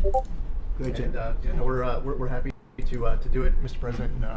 The Department of Justice under Todd Blanche's leadership. Yeah, it did. I don't know secured why. Another big win in appeals. I haven't court. heard it. It's still live, Some, right, for now? Recently canceled grants for different agencies. So great attorneys making sure that this accountability is delivered over the finish line. It's been a great team effort. And we're building more, most importantly, we're building more factories and plants in the Oh, AI United States now angle? than at any time ever before. Why is his $18 audio trillion so bad, coming by in. the way? That's not including the 12th month, that's 11. And I say it often that the Biden administration had much less than 1 trillion, and we have 18 trillion. And when those final numbers come up, they'll be even higher than that. That's a record in the history of the world. No country has ever done that. And that money's going into plants, and you are giving them very fast approvals, thorough and environmentally correct, but fast approvals, and you're doing a fantastic job. Thank you very much. Another All right. man doing a fantastic Weaves job, AI. I think we all agree, is Marco. You're all over the place, right? Oh, I watched you Cuba? last night in 3 different locations. Oh no. So tell us about Iran. Well, There's another Iran mention. first of all, the bottom line is Iran's never going to have a nuclear weapon. And if recent events have done anything, is just remind us once again that they are the world's leading sponsor of terrorism. And they can never have a nuclear weapon. Now, the president's preference... Will he talk about President's yesterday? preference has told us repeatedly About the is always to mines? negotiate these things and to figure out if you can have agreements. Diplomacy is always the first option. And we continue to work on that through your envoys, Mr. Witkoff and Kushner and others, the vice president, who've been very involved. And if there's an agreement to be made. We want that to be made. I think there's been some progress and some interest, and we'll see over the next few hours and days whether progress could be made. I just want to remind everybody, Mr. President, you know this well, you have other options available to you if that doesn't work. But the bottom line is that we prefer the negotiated diplomatic route, and we're going to give it every chance to succeed. You know,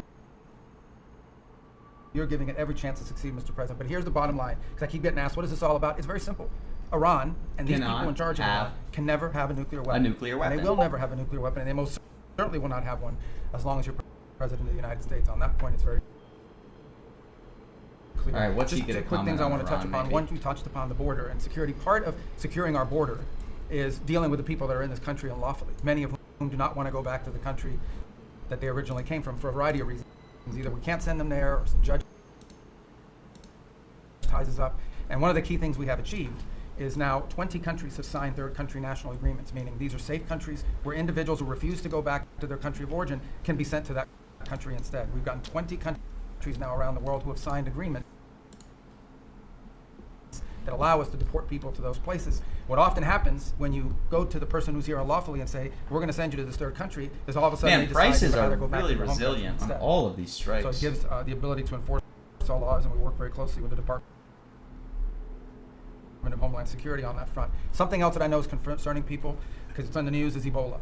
Our number one obligation, you know, we're involved in foreign policy, but even our foreign policy, the number one priority of our foreign policy is to protect the American people. We cannot and will not allow any cases of Ebola to enter the United States. And so the State Department and other agencies represented here, the Centers for Disease Control, HHS, others, are working very, very hard to contain this crisis to the countries where it's currently located, particularly the Democratic Republic Interesting Ebola Congo. angle. And so we've surged assistance to make sure that is being contained there. And obviously, multiple agencies involved here are also very involved in tracking people, just to make sure that nobody comes into this country that has Ebola and creates a problem for us. And we feel like we've got good efforts in place to do that, and Americans should feel assured that the President and his administration is doing everything we can to protect them on that front. My last point, you said I was all over the place. One of the places I stopped in last night was to initial the Trump route for prosperity in Armenia. Armenia. This is a key linchpin of the peace deal that you were able to achieve between Armenia and Azerbaijan. Right. And in addition to that, we also signed a critical minerals MOU with them and a strategic engagement one as well. So just a reminder of another war you helped 8 wars potentially angle here. settle, Mr. President. But from that now we are seeing the emergence of a great new relationship with Armenia that really had grown stagnant. for a very Could long be period an of 8 time. wars So angle with Trump we're doing if well on he that front as well. Thank you. And could I response just ask here. you, Cuba and Cuba, Venezuela, yeah. what's going on there? Well, interesting. On Venezuela, that process continues, that 3-phase process, you know, of obviously stabilization, recovery, and transition. I would just say, just since January 3rd of this year, okay, and I think this number's right, Chris or Doug can correct. So pretty bullish for peace, these statements from me on this, Marco. but I think Oil's over 10 million dropped on barrels his of Venezuelan oil have been speech. delivered to the United States since the 3rd of January. That industry is being professionalized for the first time ever. It's going to the benefit of the Venezuelan people. They are selling oil in the market at market rates. The money's going to an account in the United States, controlled and monitored by Treasury, audited by If KPMG. Trump weaves and it's for oil the first time here, ever, the money's this not would being be stolen. It's going to the benefit of the Venezuelan people. Big weave. Cuba's in a lot of trouble because, unfortunately for them, it's run by a bunch of incompetent communists. And being communist is bad. Being an incompetent communist is like the worst. And but the country's been taken over by this company called Gaesa that basically controls 70% of the economy. None of the money in that company goes to help the Cuban people. None of it. So we'll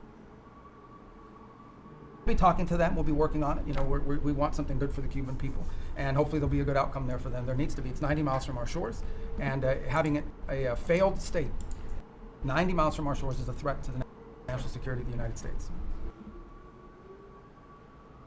So we're producing right now more oil by double There's oil. than Russia and Saudi Arabia combined. There's never been Russia. anything like that. We don't need oil. We don't need the Straits. We don't need anything. But we have more oil now being produced by 2 times than Russia and Saudi Arabia combined. A great stat. You want to say something about that? Well, I would, President Trump, under your leadership, we've opened up Potential lease for sales on public drill, baby land. This is drill land that was angle put if away he for the talks benefit the use of On the American people, with like Energy the Strategic Secretary. Petroleum Reserve in Alaska.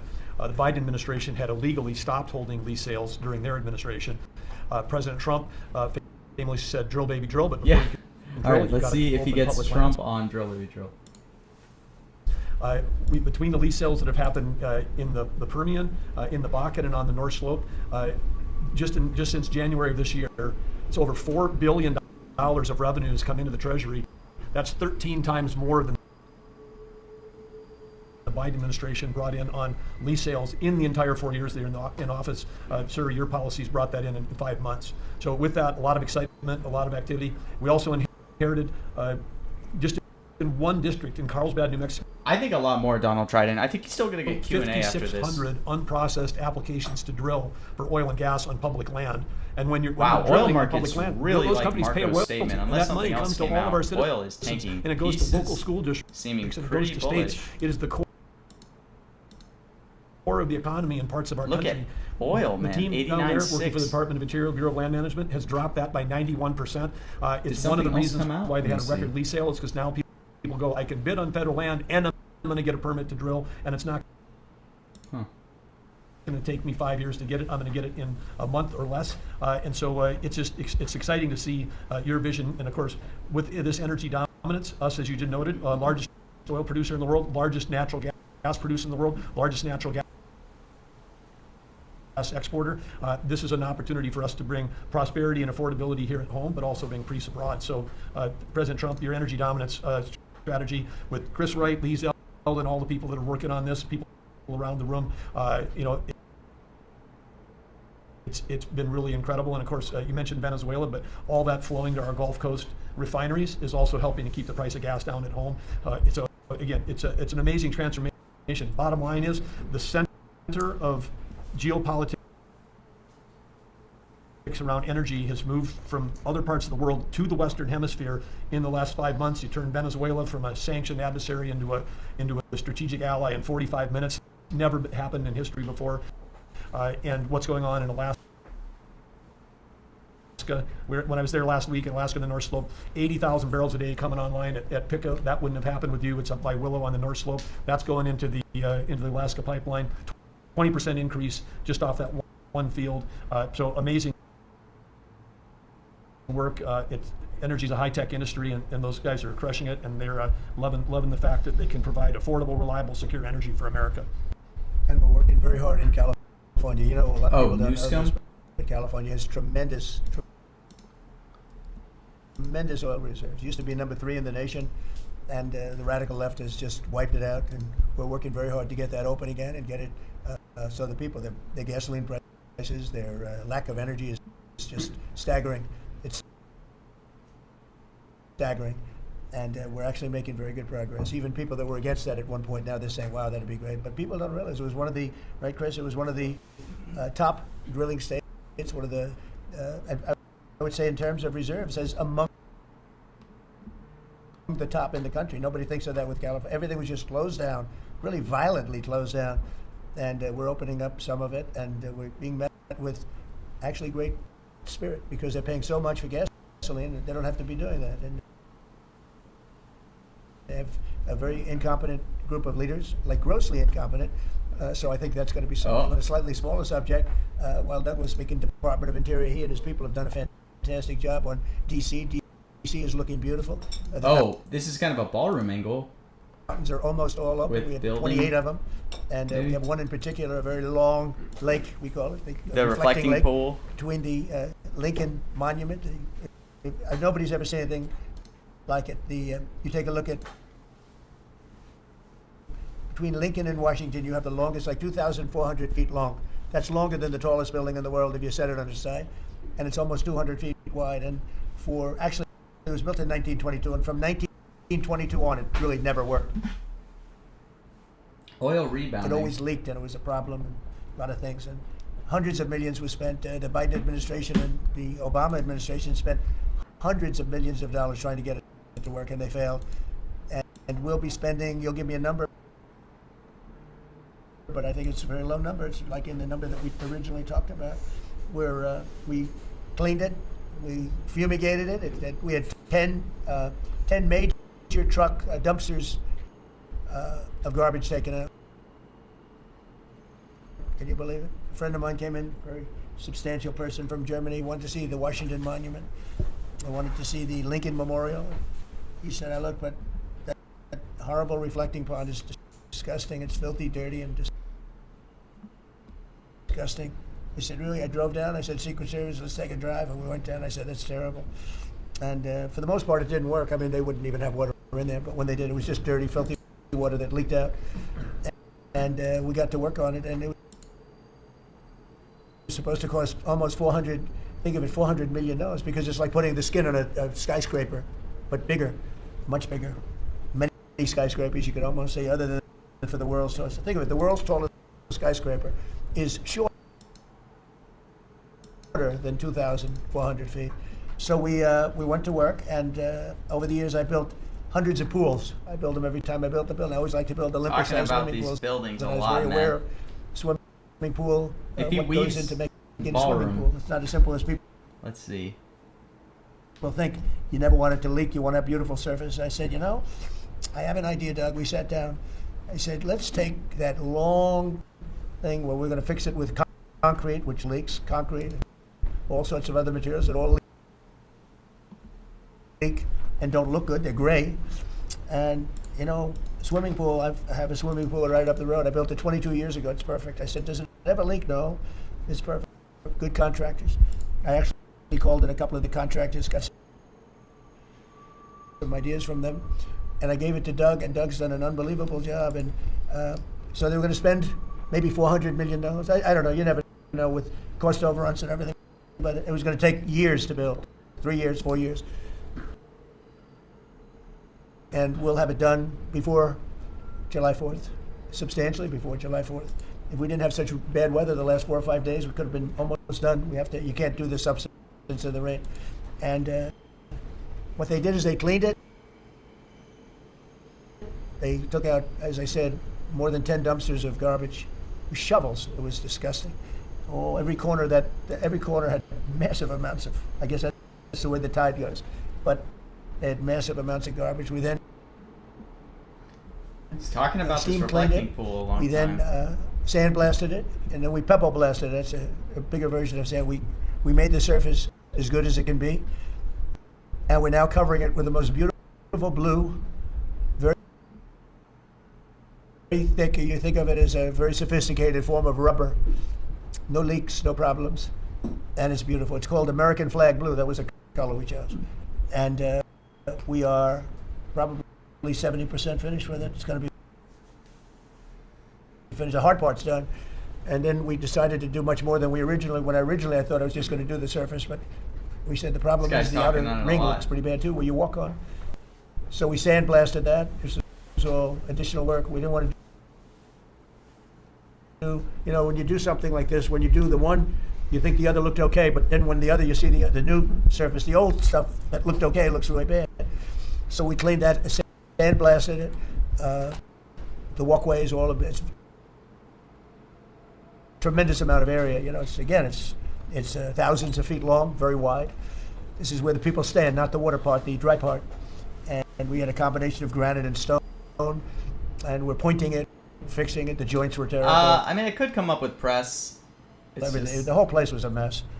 And when it opens in a couple of weeks, long before July 4th, we want to have it for July 4th weekend, but it'll be long before that, you will see something that's really going to be beautiful. And now we're looking at the World War II fountain, because that's also in pretty bad shape. Yeah, this guy's We're talking gonna for a duplicate long it, I time think, on these buildings. maybe with a slightly different color. Actually, we'll go with a lighter color.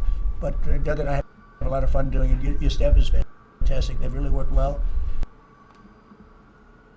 But the concept, so think of it, instead of spending $200, $300, $400 million, and it will never work, we're going to spend like $10 million maybe, $12 million. Instead of spending 4 years, we're going to spend, like if you add it all up, like a couple of months. And instead of going through 4th of July as a horrible construction site, we're going to have it open before the 4th of July. And the difference is it's better. Somebody say, oh, well, but it's not the same. Some of the fake news would say, well. Fake it's not- news if it hadn't hit yet. No, it's like the Penn story. The Penn is better at $2 than it was at $2,000. This is the same thing. This is far better. Won't leak. It'll last for 50 years, maybe 100 years. They didn't even know. I said, how long will this last? Oh, I think you'll get 50 years out of it. We did the swimming pool treatment, but they said, sir, for a little more money, we can get industrial strength. He's still dragging That on sounds on good this to me. one. This Same is color, so same long. everything, same stuff, but it's actually much stronger. It's used This reminds me of when he talked about Powell at the for last one. industrial. I said, I love that. So we're going to have that open. It's going to be really, really beautiful. And it's a very important thing. You know, we can't have people looking at the Washington Monument, going the memorial. If you take a look, the Lincoln Memorial, it was built, I guess, a little after the Lincoln Memorial. It's embarrassing. It was so horrible. I never saw anything like it. It was filthy dirty. It was Biden. And they spent, between the two, This is such a long. they spent hundreds Tangent. of millions of dollars trying to fix this thing. Now, when Obama did it, he spent way over $100 million. And they had a great idea. Let's use the water from the Potomac. Because environmentally, they like this. Somebody said that was good. But the water from the Potomac was not suitable for this, to put it mildly. It was disgusting what happened. And so they spent hundreds of millions, over $100 million, and they immediately closed it. It was closed for many months, and nobody did anything. It was closed. It's basically been closed. But go back to 1922. It was always sort of, people think of it as beautiful, but it was always a mess. It's going to be unbelievable. It will be unbelievable. It's actually exciting. I want to ride over there today if I can. You know, I always have a problem with Secret Services. He's going so long. I keep thinking he's Love gonna with my wrap. walking along, checking the sidewalk, the new sidewalk, to see whether or not they pointed it correctly. But they do. We have great contractors doing the job. But we'll spend a very tiny amount of money, and it'll be better than it ever was when it was built in 1922. It's very exciting, actually. To me, I love construction. It's very exciting. And we do many things. We did 28 or 29 fountains. I made a contribution to redoing Lafayette Park. That's the entrance to the All right, he's White still House. going. And it was an embarrassment. The floors were broken. They had bricks. Some of the bricks were missing. You know where they're missing? They took them out to throw at people. We're going with them. It's going to be a world-class park. It'll be open pretty soon. They're doing a lot of work over there. That was a contribution that I made with some other people. And it's going to be really beautiful. That was really the front door to the White House, but you couldn't even use it. It was so terrible. People would come to the White House, and it was so terrible. So with that, I'm going to ask Pete to talk a little about some of our All right, great he's success. moving on. Yes, sir. Including Someone as well. You might clicked like to- early already on Ballroom No. Funny. I think actually your efforts on the reflecting pool are actually a great segue. If you look at Washington and Lincoln, Wow. these are two men A that did segue. monumental tasks and Uses stood the up in reflecting historic pool fashion as a and segue. delivered for the American people. And when you step All back right, and look what at is Pete 47 going to say about Iran? years of what Iran waged war against us and our people, there's only one man over the course of both presidency who has stood up and said they will never get a nuclear weapon, as Marco said. So whether it was Qasem Soleimani, whether it was scrapping the Obama deal that was going to give him a weapon, whether it was the 12-day war or Operation Midnight Hammer, you created the conditions to ensure the American people and the world are safeguarded from this generational threat. And so when you authorized Yeah, a lot of Operation people Epic did. Fury, just like you talked about with the reflecting pool, we didn't do the same old thing the way we'd done it in the past after Iraq and Afghanistan, comes the way the we waged wars. Instead, obliterated- you said we're going to do this smart. We're going to do it overwhelming. Oh, we're gonna man. use Trump maximum loves lethality, this. Look at and we're that gonna bring smile, them to their man. knees. And so whether it's their Navy that's at the bottom of the Persian Gulf, their Air Force, Trump is like. their air defenses, Trump or their loves defense Pete. industrial base, Oh, they may yeah. have missiles, but they can't build more right now, and they can't build more drones right now, and they can't build more ships. And so they came and cried uncle to talk, which Steve and Jared and the vice president and others are doing so ably. And during that time, we put in a world-class blockade, and they haven't been able to bring anything in or anything out from Iranian ports. And we know from the intel that their economy is hurting big time because that is their lifeblood. And again, bringing Well, this is actually to oil the dropping table. a So little whether bit it on is what Pete's through saying. the efforts of your negotiators that they ensure that they never have a nuclear weapon, or we have to go back to the War Department to finish the job that way, we're prepared to do that. And I think even our reach on the dark fleet of Iranian tankers, no Iranian tanker around the globe is safe. And we've seen seizures all around the globe, again, choking off their economic lifeblood. But all of this is possible, Mr. President, thanks to the investments that you've made in this department, firing on all cylinders. For the second year in a row we're at historic recruitment rates. Last year we said that here. This year we beat it even faster. The American people are excited about what you're bringing to our department. Our defense industrial base, $50 billion in private investments because of the meetings you've held. Defense manufacturers are investing in new plants and new manufacturing, new production lines, so that we're getting weapons faster than ever. And then the $1.5 trillion that you've committed to the department going forward, that's 1 million American jobs. 1 million American manufacturing jobs. That's Golden Dome for America. That's F-47. Oh, Golden Dome. 21. That's $50 billion in drones. We're going to lead the world. Is he going to in get drones. Trump on Golden Shaving Dome? years off of production of all of those, everything under budget and ahead of schedule, which is what the warfighter deserves. And we saw it. You mentioned Venezuela, Mr. President. You saw it on display there. Think of the fact that our Southcom commander just landed via helicopter at our embassy peacefully at the welcome of the Venezuelans, because we're now partnering with them, hopefully, even on the counter-cartel mission as we secure our hemisphere. So we've secured that southwest border. We're going to war with the cartels through the America's Counter-Cartel Coalition. Venezuela is a big part of securing our energy future and defending the homeland. And then I just want to note one more thing to give you a sense of how committed this president is. Maybe a year ago, he heard the call of Nigerian Christians who were being targeted and killed by ISIS in Nigeria. And I think said, Trump's going to give a I want the War long Department to bit focus on ensuring that we do Iran. His typical bit everything after we can to this protect of those like, Christians. Partnerships like that we've can take time devastated behind the them, scenes, their but we never navy's wavered at the on it. bottom of And the we got sea, the yada, assets there. yada. And over the last month, and there hasn't been much coverage of this, we killed ISIS number 2 in Nigeria, who's most responsible for killing Christians and trying to target the U.S. homeland, and have since, because of the intel we gathered, killed hundreds of ISIS members who were targeting and killing Christians in Nigeria, creating a whole new opportunity there. So there's a lot of things we do that the media pays attention to, and a lot of things that the president empowers the department to do on behalf of the American people that he deserves great credit for. Thank you. Great job. Great job. I just want to say on recruitment, we're very proud of the recruitment. fact That's that, what he's talking about. For the previous 4 years, previous administration, they had, they couldn't recruit people. And that included, by the way, police and firemen and others. They were not proud of our country. And they couldn't recruit. Anybody with a uniform and was having a hard time recruiting. And they set record low numbers. They were way, way behind. And literally from November 5th it started. It started November 5th. even before We need that as a strike. got going. But from the time we won the election to now, we've had numbers of recruitment, the likes of which we've never had. Record recruitment in every single branch. And that includes police and firemen. Record recruitment. So we're very proud of that. Thank you. Great job. Thank you, sir. Kelly, please. Wow, no comment on Iran by Trump. Again, you're leading us to the Ah, greatest this economy audio. that the world has ever known, and I see that every week as I travel this country, main streets across dozens of states, from Alaska to Maine. I've been in many of those states 2 or 3 times. I hear it everywhere I go. Please thank the president for putting us back on track. They thank you.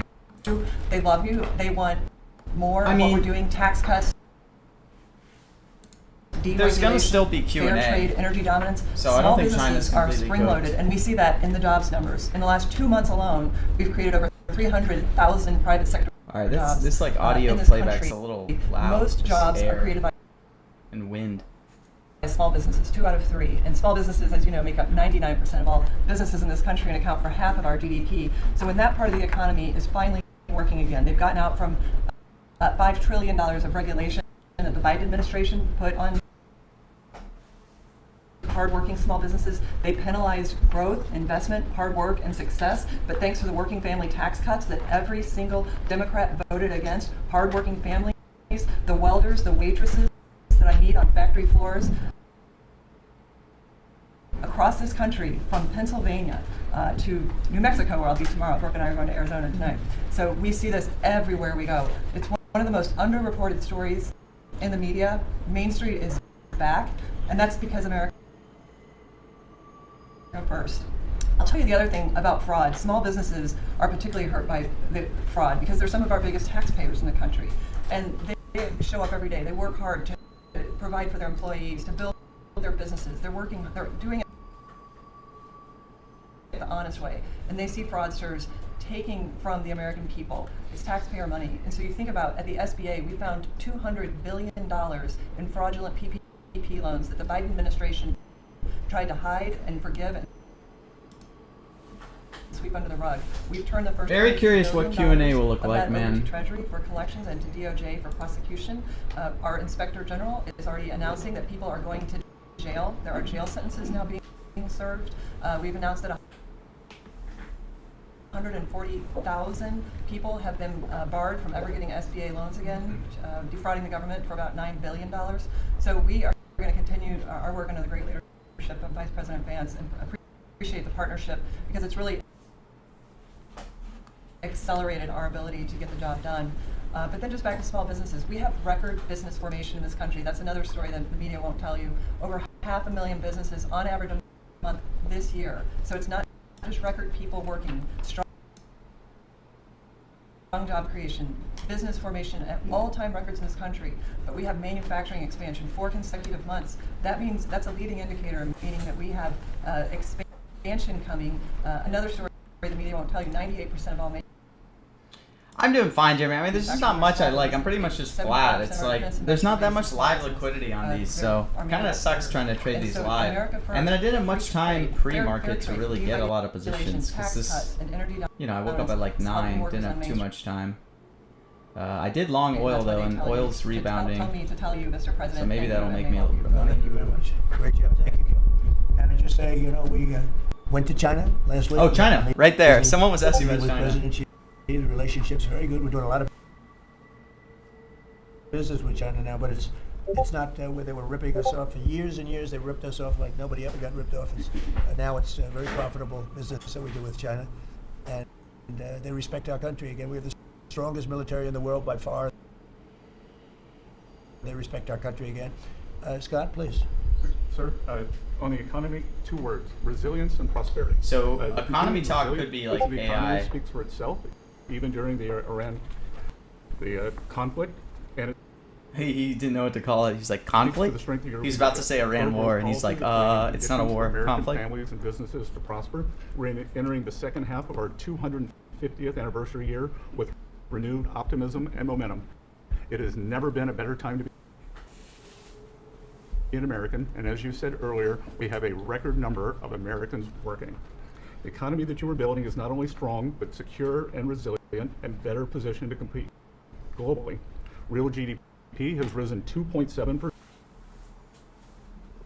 over the past 4 quarters, something that many economists said couldn't be done. In the first quarter of 2026, despite Could the be Iran at 50,000 conflict, on the Dow. GDP grew at a 2% annual rate. The Atlanta Fed GDP now is predicting 4.3% for this quarter. In terms of prices, Should have I gotten believe more the prices cognitive. are No, I think that was transitory. really good. Oil will be lower than pre-conflict levels when this ends. Natural gas is already down, as you mentioned. Drug and pharmaceutical prices, they are plummeting, and rent is down. We are more resilient to energy price fluctuations due to your energy dominance agenda, Drill, regulatory baby, efforts, drill. and we have never sold so much energy to the rest of the world. I know, McRyan. That's how this works. Every Business investment cabinet member rose at just a places 10.4% Trump. annual rate the first quarter. Capital These are how the expenditures cabinet and business meetings equipment go. rose Thanks more to than 17%. your leadership. And that is as a result of the tax bill and tariffs. Jobs related to commercial construction, factory construction are up 90,000 since your inauguration. In the past 2 months, the private sector, as Kelly said, has added 313,000 new jobs. And those are private sector jobs, sir, including 13,000 manufacturing jobs. We have construction jobs, we're building the factories, and those will turn into manufacturing jobs. The stock market has hit new highs. The stock market lives in the future. It is 50,000 seeing on the Dow. on the other side of this conflict. It is a See if strong Trump symbol hits of it. optimism for the future. Corporate earnings are high, and wages are doing well. For the tax season, we had the best tax filing season in history, which is a victory for Main Street. The average refund was nearly $3,300, 11% increase from last tax filing season, and importantly, 62 million returns had one of your 4 signature policies: no tax on tips, no tax on overtime. They reduced taxes. 85% of our seniors paid no taxes on Social Security, and the deductibility of auto loans for American-made cars. for the what I believe is the most important government benefit for young people since the GI Bill. The Trump accounts. I know. The This app could will have be saved available Pam on Bondi. all major platforms tomorrow morning, and it will place the American dreams into the palms of the hands of parents and children. Nearly 6 million kids have been signed up for Michael Trump Dell. accounts, and they will incoming. launch on July 4th, and it will be a great symbol of the 250th anniversary. Main Street prosperity, workers have seen positive wage gains. The unemployment rate remains low at 4.3%. And private sector job growth is strong. Just to reiterate, resilience and prosperity have been the marks of your second term. I mean, I guess they can. It's been great. It's been amazing, actually. Any questions? All right, now Q&A. Here we go. Thank you, Mr. President. Iris Howe with NTV Social Media with the Epoch Times. We've done a lot to clean up DC and fight crimes here, and as a lot of Americans and people from all around the world are coming to the nation's capital ahead of the major 250th birthday. Oh, this is like a World Cup angle, right? How important is it for you to really keep delivering on these results, but also what does it mean for America's identity on the national and international stage? So I'm very proud of DC because when we came here a little more than a year ago, it was a very dangerous place. And now it's a very safe place. It's been incredible what's happened as you see the crime numbers. We had restaurants closing up and nobody wanted to go to a restaurant. They were afraid to walk to work. It was a very, very dangerous place. It's very unsafe. And now it's a very safe place. We brought in the National Guard. We worked with Cash and the FBI. I didn't either, He was Varun. doing fantastically, and Todd, everybody. And it's now a very I'm safe like city. And flat. people are pouring Wasn't in, that and you much see the grass is liquidity all either. Beautiful. We put a lot of new grass in. You know, like people, grass has a life too. This grass had, it was up a long time. But we, the waterfalls we talked about and the fountains, most of them are in the final stages or fixed. People are writing me letters. People are talking about it. We have some of the most beautiful fountains in the world, and there wasn't one, not one, that worked. We had 29. Out of the 29, not one was worked, in addition to the reflecting pool, which is even, that was the big one of them all. It's kind of getting back in the lane of the That was ballroom. a disaster. So with all of that, and this place is looking beautiful. I rode through it yesterday. Where the fences are down. The homeless aren't staying here any longer. We're helping them out, but we're not. We just can't have them in the nation's capital. And when foreign dignitaries come in, they're saying the first thing they say to me, "This place has really changed." He's talking about foreign So it was dignitaries. going down. Our whole country was going down, just like DC was going down. And as you know, the restaurants were closing up. There weren't very many restaurants, and now they're opening up. You can't get a space, and everyone's going out to dinner, and they're safe. And we have the national security, and we have the National Guard, and we're going to keep them. I want to, by the way, just in case I mentioned, keep them. Okay. And don't lower the number either. Somebody said, "Oh, are there less?" I said, "I hope not, but don't lower the number if you don't mind." Okay. We're going to Just keep surge them. this summer too. Yeah. They look great. You know what? They give people. We took out 5,000 criminals, hardcore criminals. By the way, 90% of the crime is calculated. They count 2% of the people do 90% of the crime. That's a great number, because when you get rid of 2%, 2% you can get rid of. 90% you can't get rid of. 2%. He loves this So line. 2% create 90% of the crime. 91% actually, to be exact. And we moved 5,000 people, Todd, out of here. These are career criminals. Many of them came over from the last administration through the open border, the ridiculous open border, no vetting, nobody knew who they were. They came out of prisons, they're drug dealers, there were people from mental institutions. And Washington, D.C. is now a safe and beautiful place. And it's only going to get more beautiful. Yeah, please. Thank you so much for having us in here today. What are your thoughts? Why do you think that Joe Biden is trying to sue the Department of Justice, former President Joe Biden, to have his tapes that he did interviews on blocked from the American people hearing them? Do you think that he's trying to hide something? Joe Maybe Biden Acting Attorney tapes? General Todd Blanche to comment on if they will countersue and release those tapes to the American public. Are you talking about it with respect to his book? With respect to Well, the I'd like to see it. I don't know. Maybe there's some constitutional reason. I don't know. I would like to see what he has to say, because we can never allow happened to this country to happen. The man was grossly incompetent, and the Oh, Democrats, no, this I is call them where the Democrats because the cognitive policy is tests so could bad. come in. They came very close to destroying our country. We can never let it happen again, and I hope that you're able to produce that. I think it would be very interesting reading for people. Mr. President, He weeps it. control of the Strait removes. Would you accept a short-term deal that allows Iran and Oman to control the Strait? And would they have to open it immediately? Or would you Okay, think that Iran would be question. period of time? No, the strait's going to be open to everybody. And who would control It's it? international waters. Nobody's going to control it. We're going to watch over it. We'll watch over it, but nobody's going to control it. That's part of the negotiation that we have. They would like to control it. Nobody's going to Negotiation. control it. It's international Sorry. waters. People holding those. Then Oman will behave just like everybody else, and we'll have to blow them up. They understand that. They'll be fine. Mr. President, thank you. How much economic pressure do you feel to get the Strait of Hormuz open? Well, you have to say the United States has so much oil that we are an exporter of oil. So we have plenty of oil. We're very lucky. We're blessed with the greatest piece of land in the world from that standpoint, and we have more than anybody else. And now when you add Venezuela to it, we have, I think, 64% of the world's oil, and we're getting along very well with Venezuela. By the way, it's being run really beautifully. The big companies are moving in. It's going to be amazing because it's also like us. They're very blessed in that sense. But we have natural energy that no other country has. We have more than anybody else. So it's really a world problem because most of the world doesn't have that, and we're making it available during the closing. I don't know if you've seen some of the satellite pictures. Boats, hundreds of boats lined up. It looks like, I used to say, the Long Island Expressway with cars. They're lined up and they're coming to Texas, Louisiana, they're coming to Alaska to fill up their boat. They're big boats. Some of them are really big, 2 billion gallons. Big boats. Even bigger than that now they make them. They make them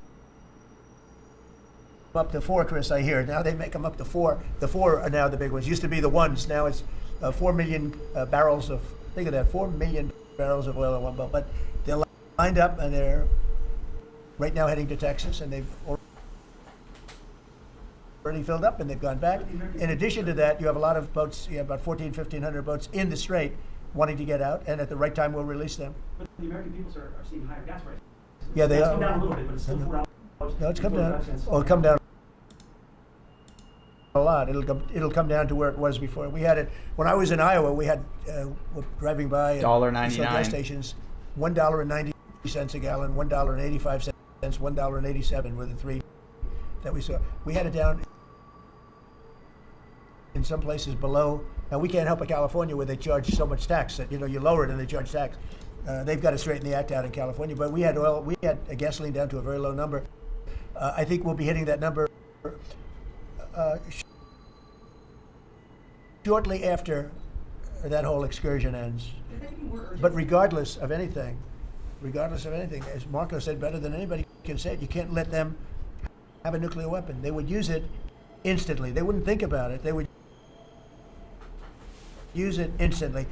I've gotten to know them. They would use it instantly. Does that give you more urgency, Mr. President? You've said that you're in no rush to make a deal, but with gas prices that are so high across the country, people are paying more for travel.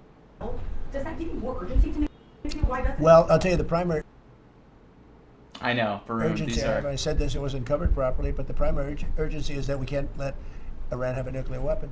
But at the same time, we have a tremendous amount of oil, gas, coal. We have tremendous amounts of energy. We're blessed with something very special. Those prices are going to come down. They're going to come down fast. I think that you'll see, actually, Todd, I think you're going to see lower prices than we had even before we did this. Now, I knew there'd be an increase. I said, we have a choice. We don't have to do anything in 2 years or 1 year or 2 months, because Iran would have had if we didn't hit them with the B-2 bombers, Iran would have had a nuclear weapon within 2 weeks from that date because they were ready to go. And if they had a nuclear weapon, it would have been used already. It also would have been used had I not Oh, is this BHO? terminated the Obama deal, the Oh. Iran nuclear deal, as we call it. Just that was says in my first Obama line. deal? Had I not Oh. terminated that, they would have had a nuclear weapon a long time ago. I would say it was a guarantee that it would have been used, and it would have blown up Israel. It would have This guy does not like BHO anymore. blown up the entire Middle East. I haven't and heard that's never him going to happen. Yep. just say Obama deal in so long. Russia or China taking their stockpile of highly enriched uranium and have they offered? No, I wouldn't be comfortable. That That would not make comfortable. Is the U.S. considering easing Someone has explicitly told him on Iran to allow to Iran to move sell that to- language. No, we're not talking about any easing of sanctions or giving money. No sanctions, no money, no nothing. We have control of money that they claim is theirs. We'll keep control of that money. And when they behave properly and when they do what's right, we'll let them have their money. But right now, we're not doing that, and it's not. One thing is not contingent on the other. Would you say that Mr. President, on the shooting last weekend, it came barely a month after the third assassination attempt against you during the White House Correspondents' Dinner. What was your reaction when you first heard about the latest shooting? And No, I missed the click on ballroom. your job effectively without thinking about these threats every day? Well, I This is can't think about it because Big for when I thought ballroom. about This it a is lot, why we need a you know, ballroom. Wouldn't be a very good president. I wouldn't be here, probably. I'd be up in some room with a locked door and say, just leave me alone. So I can't really think about it. It's just something that Or it's a sad part of life. It's a dangerous business. What I'm doing is a dangerous business. And they say, and look, we have been maybe the most consequential, but we certainly have been one of the most consequential. This group has been a very consequential administration. And they say if you're not consequential, you don't have so much problem. is he really not going to hit the ballroom line If you are here? consequential, you do. So you have to look at that. But it's a shame. It's a very sad fact of life. Look, anybody in office, not only in this country, in other countries too, but when you are a consequential president, your life is in grave danger. I knew that. Yeah. Mr. President, how would you Wow, characterize no the ballroom current mention. state of the talks with Iran? I guess if it were a football field, what yard line would you be on? Well, I think we're doing very well. They are starting to give us the things that they have to give us, and if they do, that's great. And if they won't, then the man on my left is going to finish them off. Is there a Can time happen. frame in your mind? What? Is there a time frame in your mind for? I mean, it happens quickly. The problem is every time I mention a time frame, for instance, I see, we've been doing this for a few months. Vietnam lasted 19 years. Korea lasted 8 years. All right, he's gonna give the Afghanistan line. lasted many years. They were all many, many years, and we're into it for a few months. And I read about you people like you. What's taking so long? But we're in it. We lost between two big wars, Venezuela and Iran. We lost 13 souls, 13 great people. Met the parents, great people. And it's a terrible thing, but 13. If you look at the war casualties and the deaths in wars from Vietnam and all that, they lost hundreds of thousands of people in numerous of these wars. We're very cognizant of that. We want to lose very few. We want very few to be injured. We're very careful. But war is war. War's dangerous. But we've lost 13. I saw the Democrats took an ad putting in the 13 people that were lost. And when you look at hundreds of thousands of people that were lost in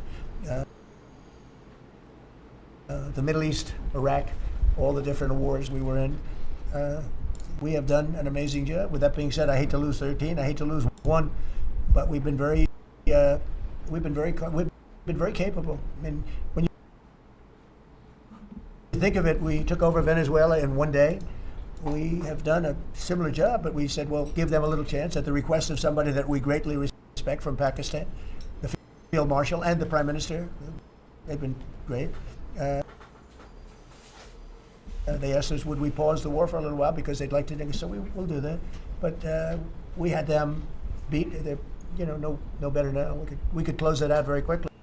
If we can do it in a different way, that'd be good. If we get everything we want, but we could close it out very, very quickly, and we may have to. I don't think so, but we may have to. Mr. President, I ask about the World Cup, if I could. Yeah. The U.S. spent a lot of money getting Wait, the World Cup what's here that? and increasing infrastructure. Does the economic benefit outweigh the cost? No, the World Cup is great. It's the most successful they've ever had. There's World Cup.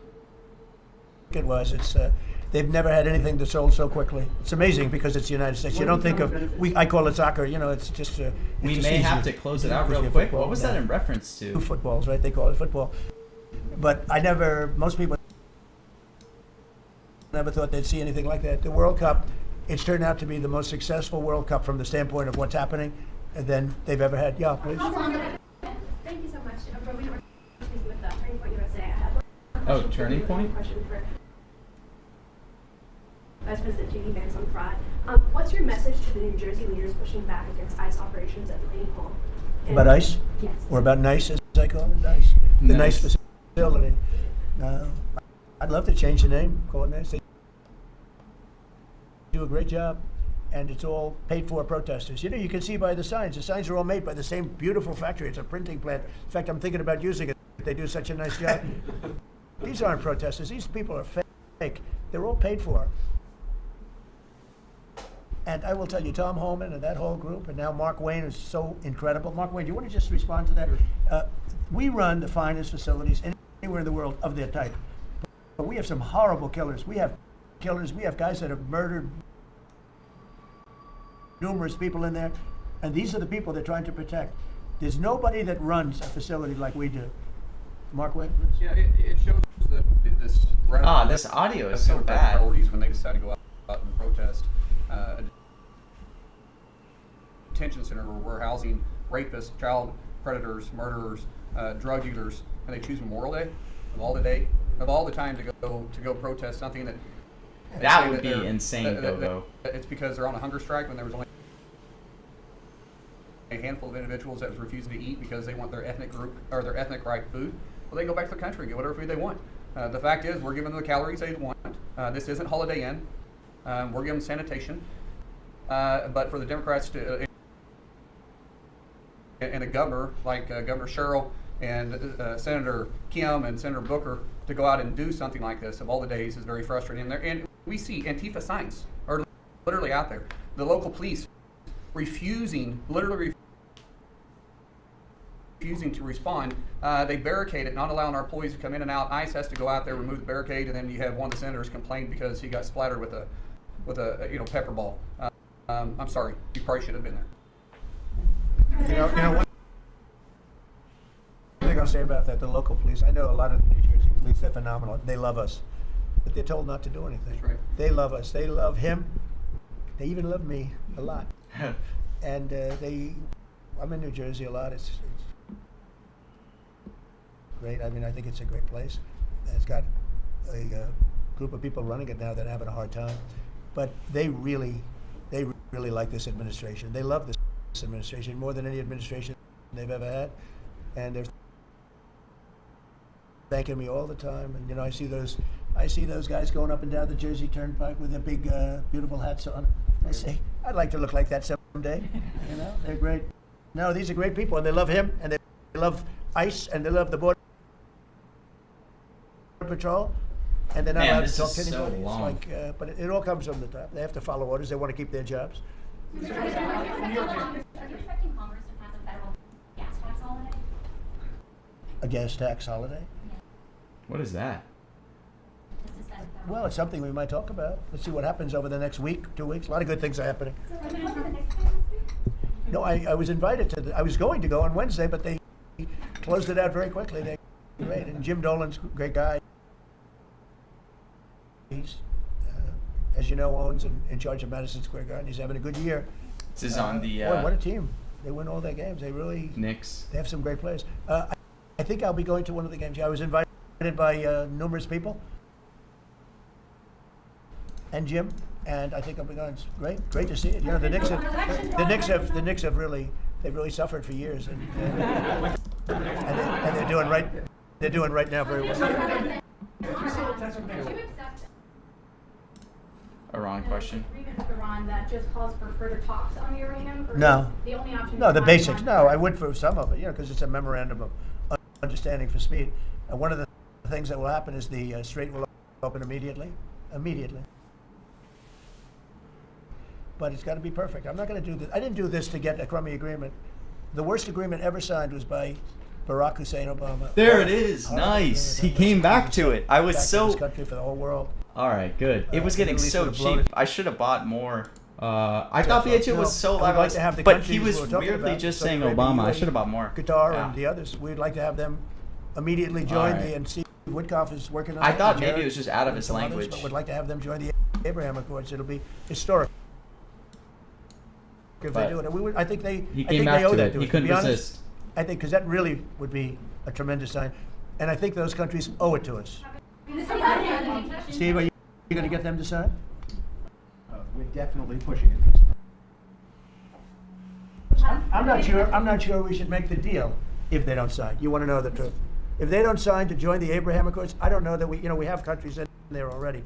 UAE, great countries, bold countries. Oh, And wow. He's saying won't sign the deal if they don't join Abraham Accords. it's turned out to be so good, so effective, and so we're requesting strongly that they join. It'll be great. It'll be great for Saudi Arabia. It'll be great for Qatar, and Kuwait, the whole group.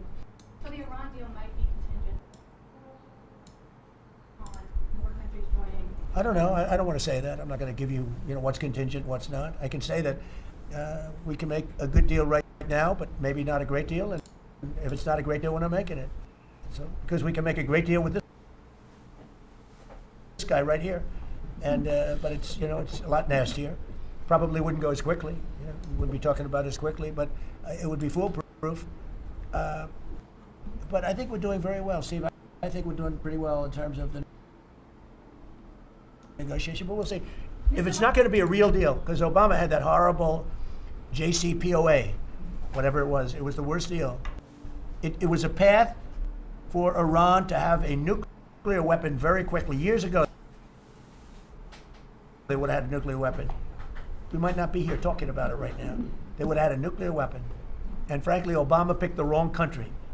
He should have picked another country. I won't tell you what it was, but he picked the wrong country when he picked Iran. But we have things understood now with Iran. It's been nasty. They've lost their leaders. They've lost, and it really is regime change. We didn't set out for regime change line. But by the fact that we're dealing with a totally different group of people than we were at the beginning. And frankly, I find them to be much more reasonable. I actually find them to be smarter, but I find them to be much more reasonable. This is regime change. One regime is gone, and another regime is gone. We're dealing with the third. Pieces of it. Because some of them pieces. are gone too. And I find them, I think, how can you have a stronger regime change than that, So I do find that. I'd like to thank you all very much. We're doing great. Our country is doing fantastically well. And this group of people is outstanding. Thank you all very much. All right. That's a wrap.